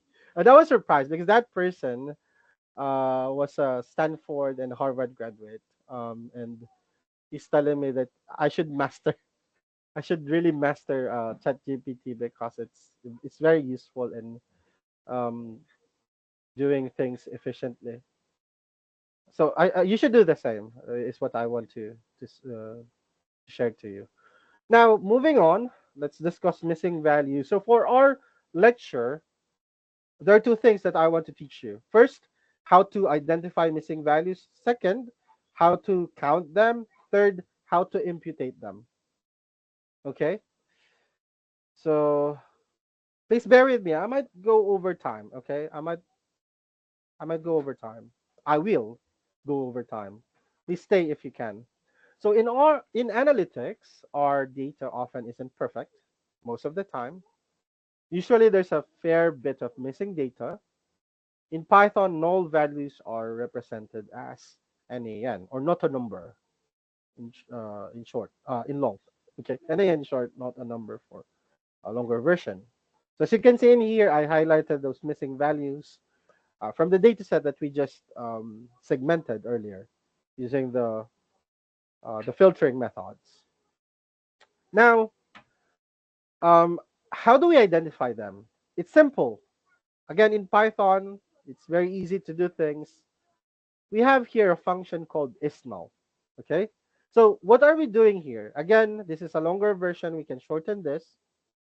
Say we want to show all the rows in which the director is missing. How do we do this in SQL? Right? How do we do this? Isnull. Similar, right? So here we are applying, okay, after we have accessed the column director, we are looking for all the rows that are missing. So basically this function would filter, this is a filter for the missing, for the NA. So let's do that in our DF earlier. I'll just make it a bit faster. So say I want all the rows in my DF to contain only NaNs. So we want to this is another version, but I'll be talking about this being shown by AI later. Okay, so I want my DF to be containing only, okay, access first the director column, right? Do we have that? Yes, our fourth column. So we want the director column, and what we want to do here is to apply this function is null. Okay, so basically now if we do a print df, we would see that it would only show, oh, we forgot some step here. We failed to update. We failed to update our df, right? What's happening here? Director.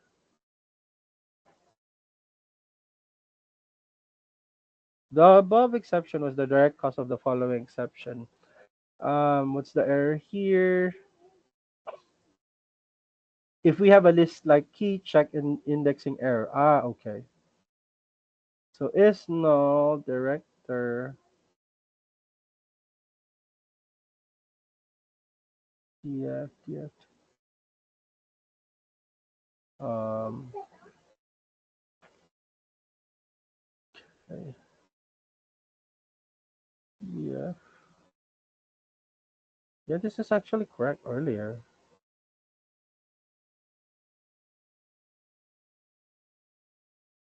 Um,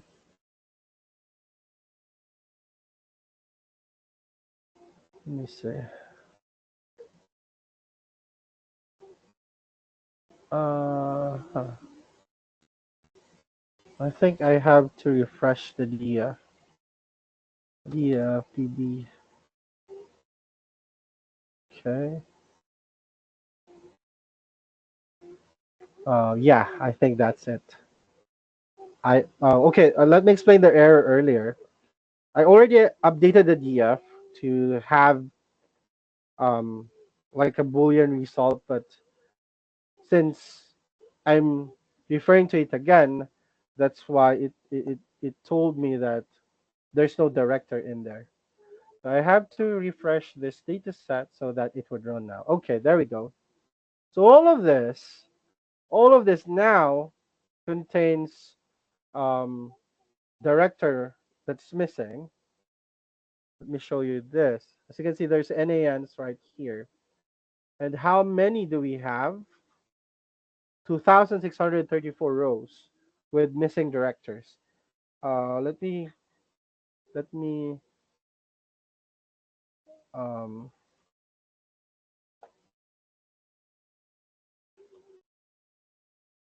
let me show you this.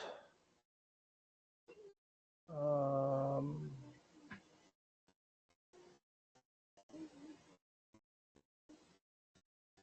it's telling me it's empty.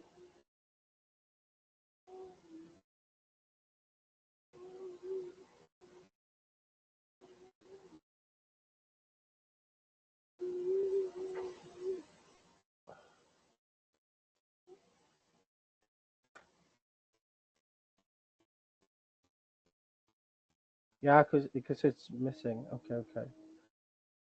Mm, let's do a dot info there, just to show you the length.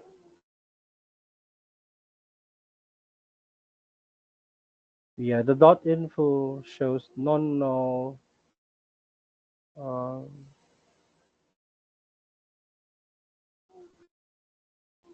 yeah, maybe the easiest way to do this, since I already have updated the df, would be to just apply the length function.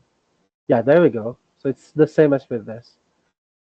Well, a bit redundant because we already have that information. I just want to show you, like, if you want to identify the counts of the missingness in a different way, this is how you do it. There are also other ways. Um, you can apply the dot value counts or the dot count or dot unique. The dot unique will not work. Anyway, that's how you do it, counting the number of missing values. Let's move back in our slides and see. Okay, but once we identify the null values, how do we do them? We already have a discussion of this. Leave them as is. Messes up with analysis. Other analysis, high level ones, they won't allow you to plug in missing values. It will just tell you that the lengths are different. Like if you have two columns, one column complete with 10 observation and another one with two missing, so there would be a difference of length, right? One with a length of 10, other with a length of 8. It would not allow you to do uh, high level analysis. Drop them from analysis if you have a luxury of data size.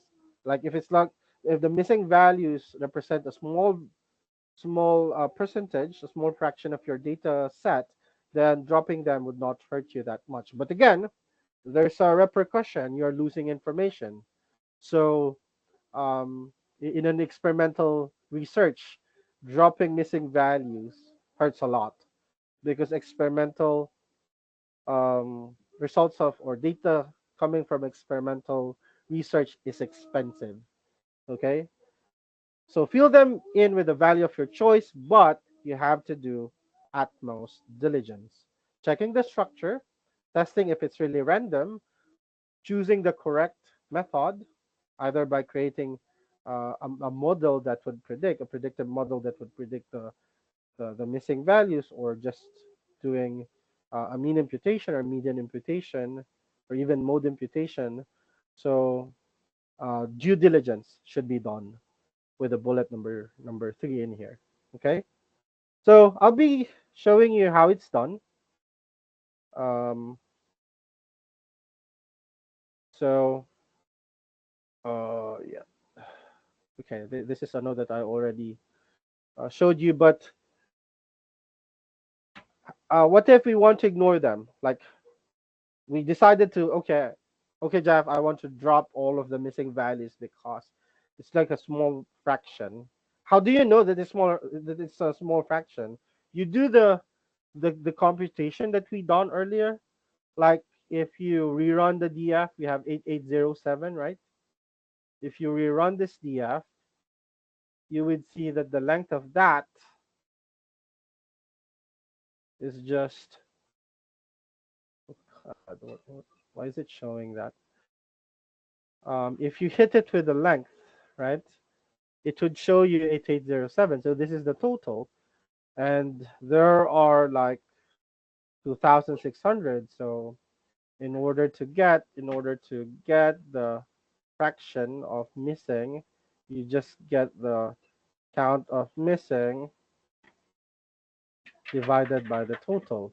So basically, we have 2634 divided by 8807, right? So that's what we have, and that is like around yeah, almost 30%. It's a lot. For this particular example, it's a lot. I would not go into that route of dropping them, but for the purpose of discussion, I would need to show it to you. Okay, so let's try dropping them. There are multiple ways of doing this, but the easiest one is what I have in here. Just apply the not null. You go back to the original data frame, apply the not null function to generate only those with complete cases. Okay, so that's what we will do.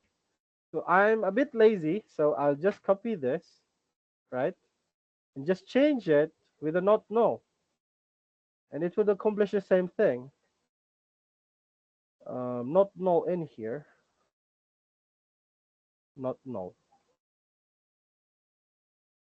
Okay, when you do that, you would observe that you will get the 8807 minus 2634, right?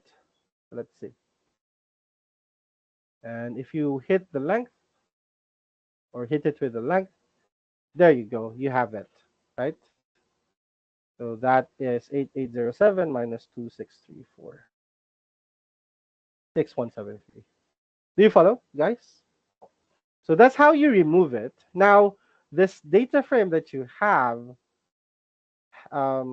it's complete. It doesn't have any missing values for the director. Okay. Now you might be thinking, Jeff, can we apply it to the entirety of the data frame? Yes, but I don't advise you to do that like in just one line, because as you see, the structure of the missingness it could be related to the missingness for each variables could be related. So in some cases, what I do is I generate a correlation heat map of the missingness of variables. I would look into, like, for this, if I hit it with a dot info, I might be doing this too fast, but yeah, let me do again the data importation. I want to start fresh. Um, I hit it with the dot info because the dot info would tell me the complete cases. So you see, there are instances in which this particular value is of the same severity of missingness as with other variable. So there could be a high correlation between the missing cases of those two variables. In that sense, um, your structure of missingness is definitely not missing completely at random. At the very least, it would be missing not at random. But it is also there's also a chance that it is not missing not at random. Okay, it is having a structure of missing not at random. So you have to do a test of hypothesis for that. And when you applied, okay, your domain knowledge, your domain expertise, and you found out that, just like my example before, the missing number of children is associated to the missing uh, value for the budget allocated to the children, then it is said to have a missing at random case, right? Don't be confused with the name. Missing at random means that it is missing not at random.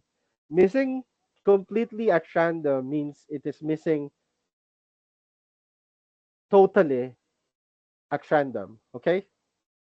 And missing not at random is the like um is like the most severe, okay, of the three types of missingness. So that's one way.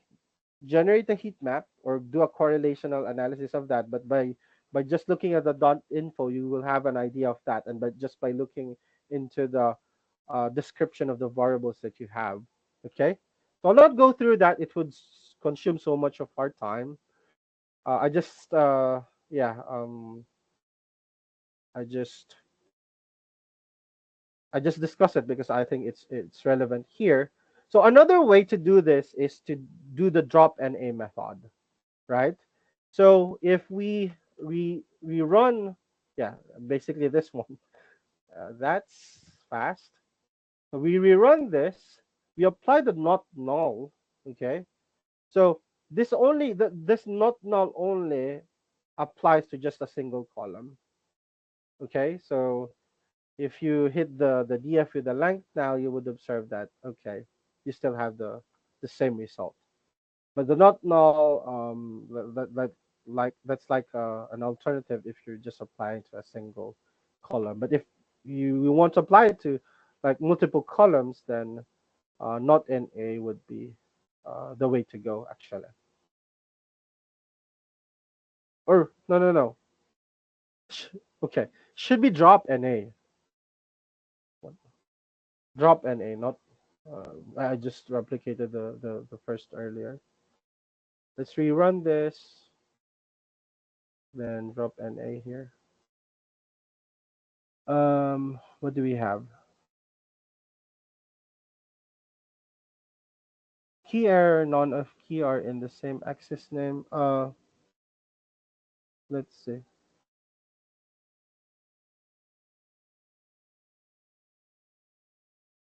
Drop NA.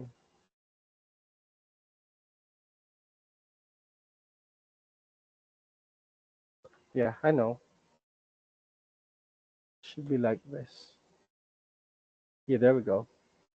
So for the drop NA, yeah, there we go. So it's immediately applying the drop NA to that, even if you don't follow this structure. Okay. So since um Since it only works for a single column, then um, that's why you don't have to just um, basically apply to or update the entire column with it.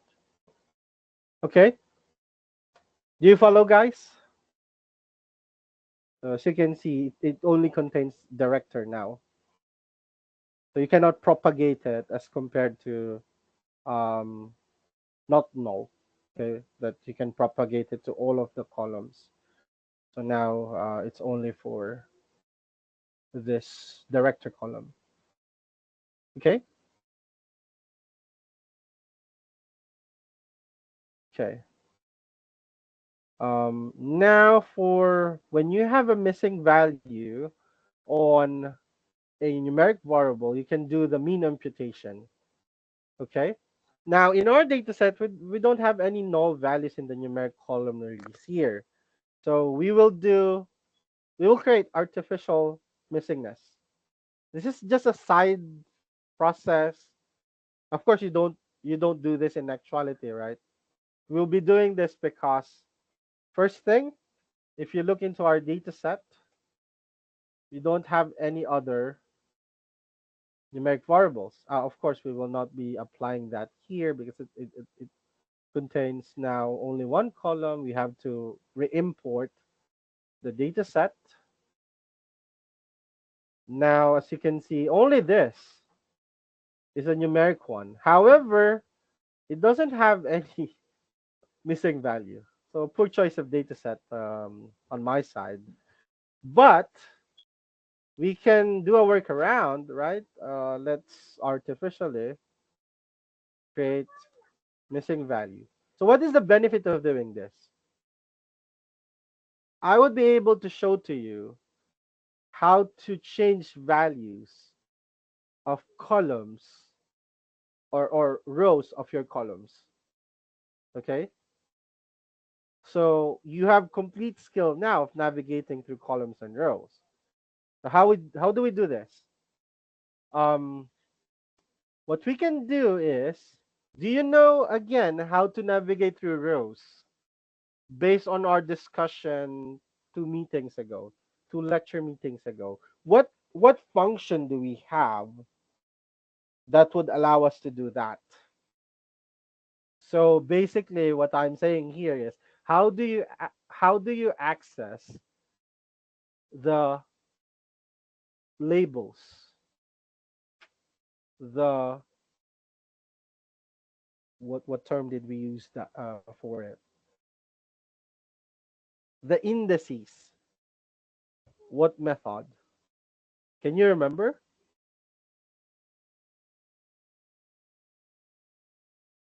What method did we use before to access a particular row of a particular column, or even all of the rows of the data set?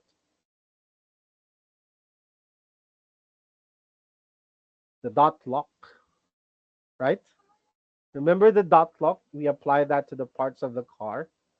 We were able to navigate through the rows. So basically, that's what we will do here, right? Um, but we want to do it in a single column release year. So we have to specify. We remember that structure with the dot lock function in which the first position would be corresponding to the rows, and then the other position after the comma would be the columns, right?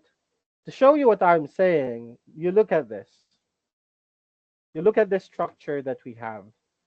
So basically here, we are applying the dot lock to access the row of this column release here that is equal to 2021.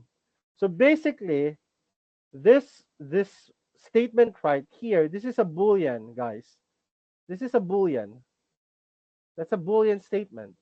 It would return either a true or a false. If it's equal to 2021, it's a true. If it's not, then it's a false, right? Now, why do we need to access that and identify all of this? Because we will be updating, right, this release year column by assigning missing values to all that is corresponding to 2021. Hey Jeff, what is NP? NP is NumPy. NumPy is numerical Python. It is a library in Python for doing mathematical operations. So there's an attribute in the NumPy library called NaN for missing values. Okay, so let's do that here, right? Let's switch to our DF and say, okay, how do we do that here? We locate, right? All of those rows of our data frame, right? DF release here, that is equal to 2021. And then we'll be updating that column release year to be equal to, well, we don't want the none here. We want the actual missing value with NP from the NP library. Now, there's a somewhat error here, right? It's not red, but it's telling us that something's wrong. NP is not yet defined. So what we want to do is we import NumPy as NP, so that now NP is correctly defined. And of course, we want to see if we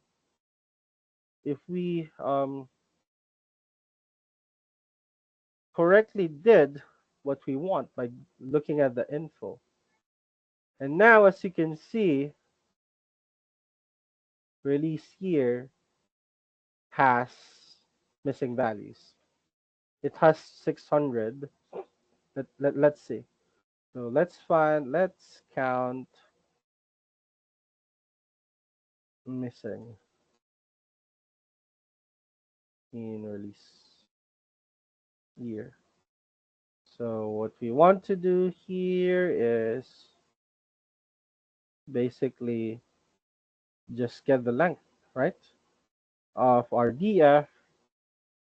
There we go, in which it is null. Okay, so let's see that 592.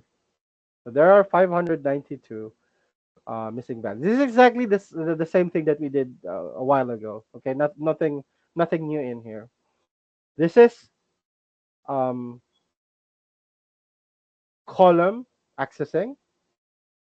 This is a function to get only those that are missing, and we are applying it to our data frame so that when we apply the length function, it would show us how many are there.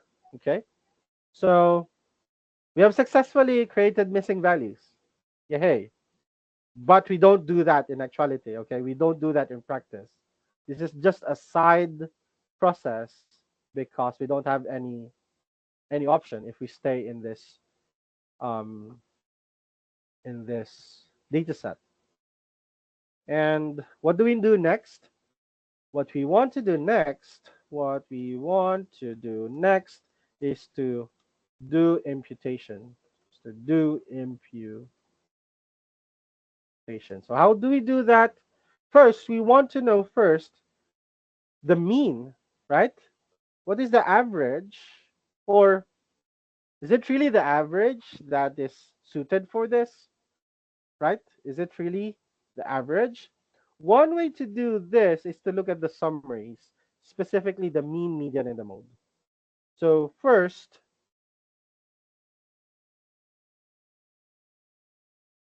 look into the measures of central tendencies. Because we want to make sure that they are not far from each other. If we have a symmetric data, a near normal one, the values for the mean, median, and the mode are quite near, okay, to each other. And later on, we will plot, because we want to make sure that we don't have any, well, it's rare, but there's a possibility that your data set is multimodal in a sense that there are two peaks, right? But in that case, your central tendencies would be so much different from each other. So let's see, how do we do that? It's easy, right? Just apply the dot describe to that particular data set. Okay, if we do that, you will see the mean. Okay, and we have the median right here, 2017, and then where is the mode, the most occurring? It's not being shown in here, but what we can do is to hit it with the value counts. Oh, it's like AI is hearing me. Okay, I just said value counts and it actually gave me. So 2018 is the mode. No, it's the this collabs. The comment. ChatGPT is pretty freaky. It's really Yeah, scary. very freaky. Yeah. Although, Jeff, this is not using ChatGPT. It's using Gemini AI from Google. Gemini is like if ChatGPT is Wait, from. really? I thought the collab is using ChatGPT. No. Before I just looked for ways to incorporate ChatGPT, but remember, Colab is Google, and Google developed their own Oh, okay. AI called Gemini because OpenAI has ChatGPT. They developed Gemini for themselves, right? Um, yeah. So what's being used here is actually Gemini. My ChatGPT connection is broken. Really, I haven't really put the effort to fix it because I don't need it now because Google incorporated it here, their own AI. So yep. So 2018 is the mode. So we're sure that it is unimodal. Okay, we only have one mode. Mode meaning the peak. Okay, the one with the highest observation. So 2013, 2017, and 2018. So this kind of distribution is what we call skewed to the left. So meaning the concentration of the observation is on the right. Let me show you this. UNES and measures. Here we go. Don't worry if currently the statistical terms doesn't really spark. Don't worry because in our statistics session we'll have a specialized discussion or a focused discussion about this. So given that structure, I'm seeing this thing and tell me that it is intuitive. Why I was able to identify that we have this kind of structure? Because our mean, our average, is less than the median and less than the mode. You see that if we go back to that result, our mean is just 2013. Our mode is, or our median is 2017. That's the 50th percentile. And our mode is 2018. That is exactly this kind of distribution. Oh, where was it? Oh no, I think I lost it when I clicked. This one would work. Oh no. Okay, this one. So this is skewed to the left, meaning the tail is going to the left side, and it means that the bulk of the distribution is on the right side. Okay, so what we're saying here is, with respect to the data set that we have, the releases are more recent. So there are more releases in this recent years. Of course, that's intuitive because as Netflix becomes bigger, it has more funding, so there will be more releases. as time goes on, right? So that's basically intuitive. So now the next question is, with this kind of distribution, is it good to do mean imputation? And what would happen? What would happen if you decide to use mean? Um, the answer to that first is, okay. Let me answer the second one first. If you decide to apply the mean, then there is a high chance that you are putting lower values to those missing values, because there's a higher chance that those missing values are actually belonging to this bulk of the data set, right? Just pure intuition alone would tell you that it is highly likely that those missing values are falling into this region, because there are more observations associated with that as compared to this area, okay? By mere size alone, looking at the mere size alone. So there's a chance of that under estimation. Now, in those cases, I would rather do the median, because as you can see, the median is near to the mode. It doesn't care about the magnitude. It's just always the middlemost observation. So although I could be committing an underestimation here, but not as much as I would commit if I proceed with mean imputation, right? The perfect way to do mean imputation, if you have this normal value, and you might be thinking, Jeff, why would I do normal mean imputation if they're just similar to just doing the median? That's the point, right? So you always use median if when you want to do um, imputation. Why is it that mean imputation is famous? It's actually easier to compute for the mean. But since you have computer, you'll not be doing it manually, right? So, and aside from that, what else? The average is easier to interpret, right? We always tend to describe numerical variables in terms of the average. Sometimes even specific questions we are answering them in averages. Even we're not aware of it, but average is like typical, right? In terms of interpretability, ease of computation, mean is better. Mean is just better. But median is a safer bet when you do imputations.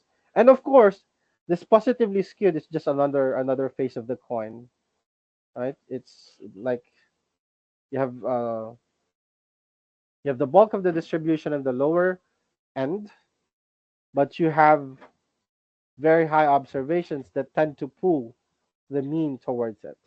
That's what's happening in here in the positively skewed case. So enough of that. Enough of that. But I hope it gives you the idea on what imputation method to decide. Now let's go back to our slides. Now let's go back here and see, how can we imputate it? So basically, this is through the mean, right?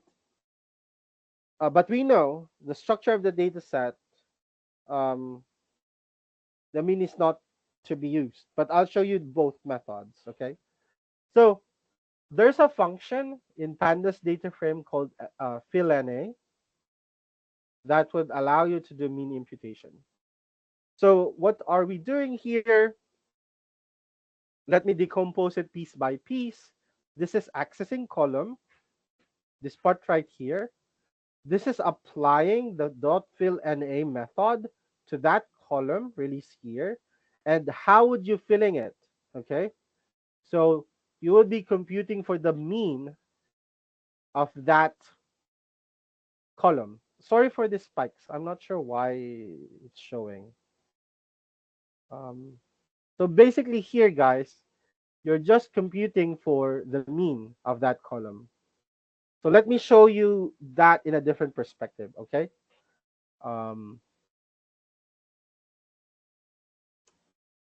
uh, yeah. So let's fill the NAs in a different way, okay? In a different way. So DF, we want the release here. So this is exactly the way we did it, the what the AI is showing us. But let us do it in a different perspective, in a different way. So the release here, we are accessing the column now, and we are applying the dot fill NA, right? So the dot fill NA, it only needs something to fill in the missing values of your column. What you can do is you can just immediately compute for it, like DF release year in a different line. This could you can see it as a bit more complicated, but I'm just showing you what's going on under the hood. So this is the mean, and you can just immediately plug it in here, and it will do the job, right? And what I want to do is to say that I want it to be um, to update the actual DF. Okay. So with that, if we hit the DF with a dot info, we would see that we don't have any missing values now, right? So we have successfully filled in um, the missing values in the release year column through this value, which is the mean that we have computed here.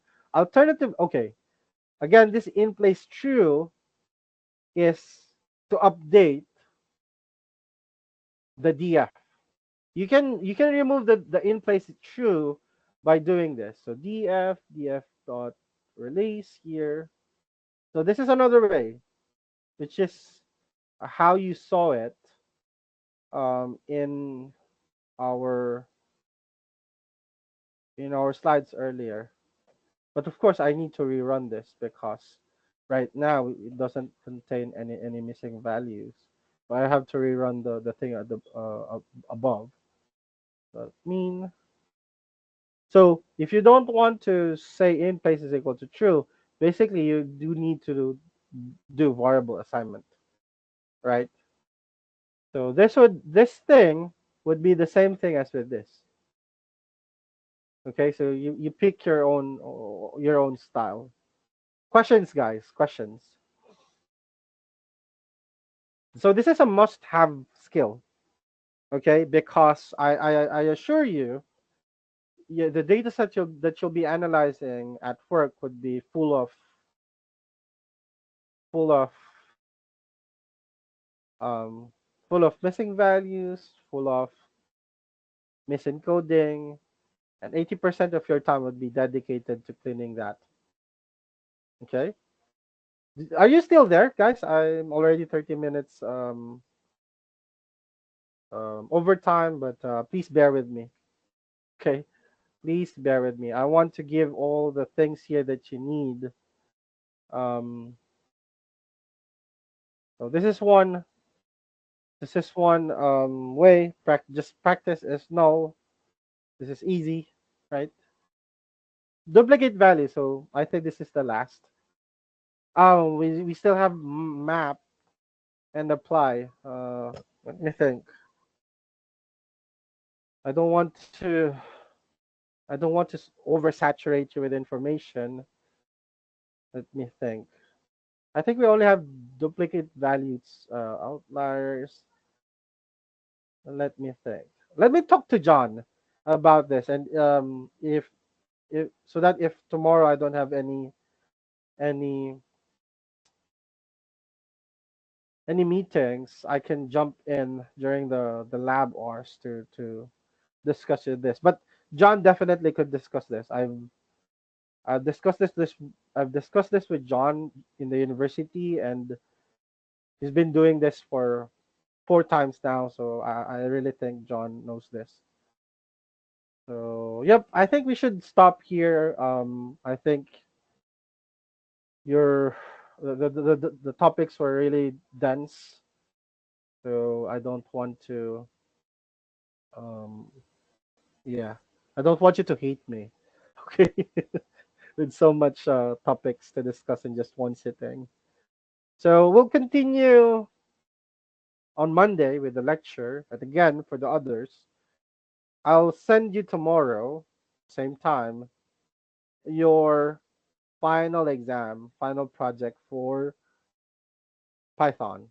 What to expect, a data set. What do you have to do? Tomorrow. Yeah, tomorrow. Starting from tomorrow until Saturday, all of the R's, okay, in between, you can finish the exam. I'll make it in a way that you will really be challenged to learn navigating through a data frame. Not to torture you, but to prepare you. Okay? You are free to open AI, to open Google, Stack Overflow, whatever. Just make sure that you're touching the insights that we need for the business. Okay? So that's it. Thank you very much again for joining. I enjoyed the session, and I'm very happy we're complete. Okay, with Excuse me, yep, we don't Nasiba. have this presentation in modules. Oh, Can you really? please send it Yeah, I'll in send it Discord? now. Yeah, yeah. I don't want to And forget. and then with John not here, will today's lecture be uploaded to YouTube Yes, I will upload still? it immediately. Okay. No, I'm sorry about that. I don't have access, but I'll try. I'll try to do it. Okay. Okay, Yeah, I and I'll definitely update need again. to review today's. I think definitely that last half it will just be have to be practice, just getting Yes, our hands on those functions. yes, But I have to rewatch today's. yeah. It's more about And then muscle the memory. one at the end in the chat, it's like Mhm. Windows Stream. It still says I don't have permission, so I have to access the YouTube version of the class, and that works for me. Oh, okay, okay. Let me fix that. I'll try to upload everything, and then the link is on my how do you call this? The link is on my Kaggle. No. GitHub. GitHub profile. I'll send the link, don't worry.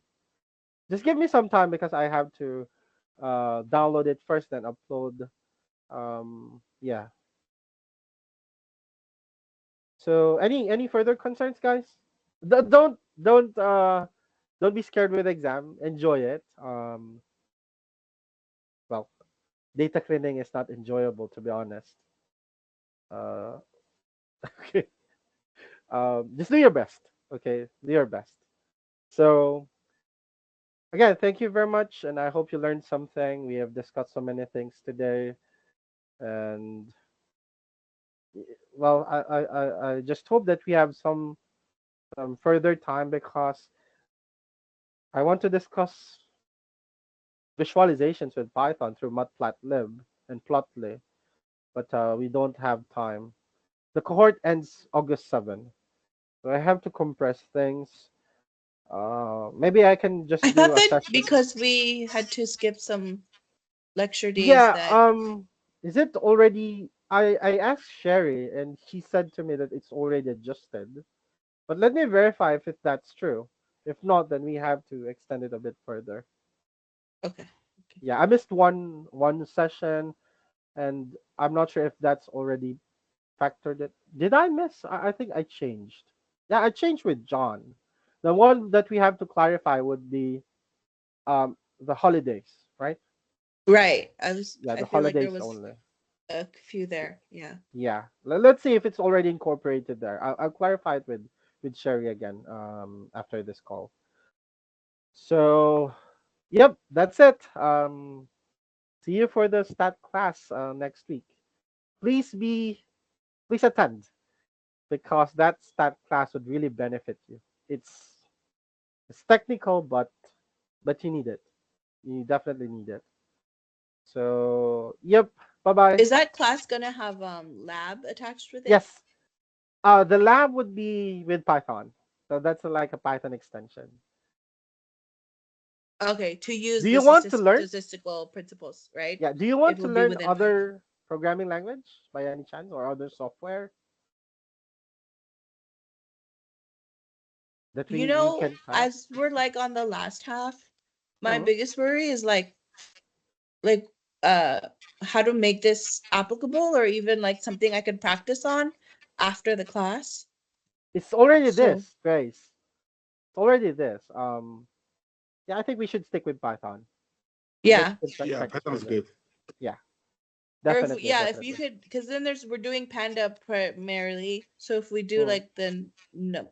numpys or something, Yeah, yeah, numpys, yeah. NumPy, I maybe NumPy. some variation there, but I don't know another Yeah, it's actually easier language. for me. It's easier for me at my end if I do it in Python also because I have the materials already. And yeah, I'm more fresh with Python. So yeah, let's do it with Python. Yeah, that's how we should proceed. So it will be like 2 to 3 weeks of intense statistics. Hopefully we can reach until machine learning. If if yeah, I don't want to sacrifice speed or the quality for speed, but hopefully we can manage to reach that point. What else? Yeah, I think that's all. Yeah. Any further concerns, guys, before we end the meeting? By this time, I am very confident that you will pass any SQL, Excel, or Python exam, technical interview. Definitely, even without review. Unless, well, Google has this crazy difficult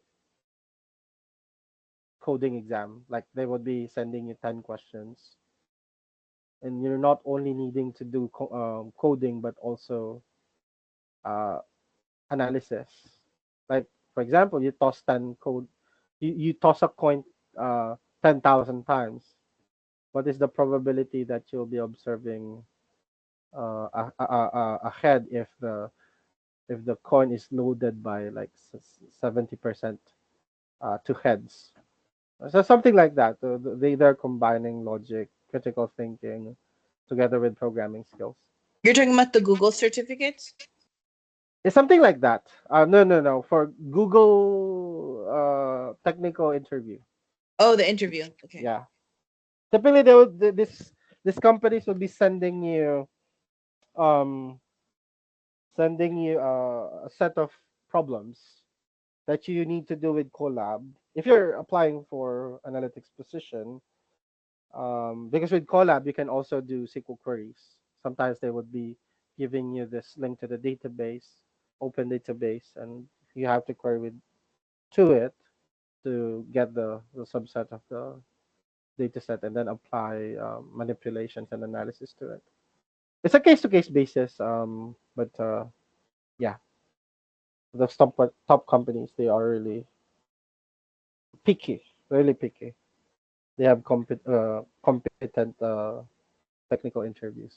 So anyway, I don't want to hold you for that long. I know that you're tired. It's already the end of day for you, and I'm here giving you this headaches. So thank you very much for listening. Really appreciate it. Bye bye. Bye. Thank you. Bye. Thank you.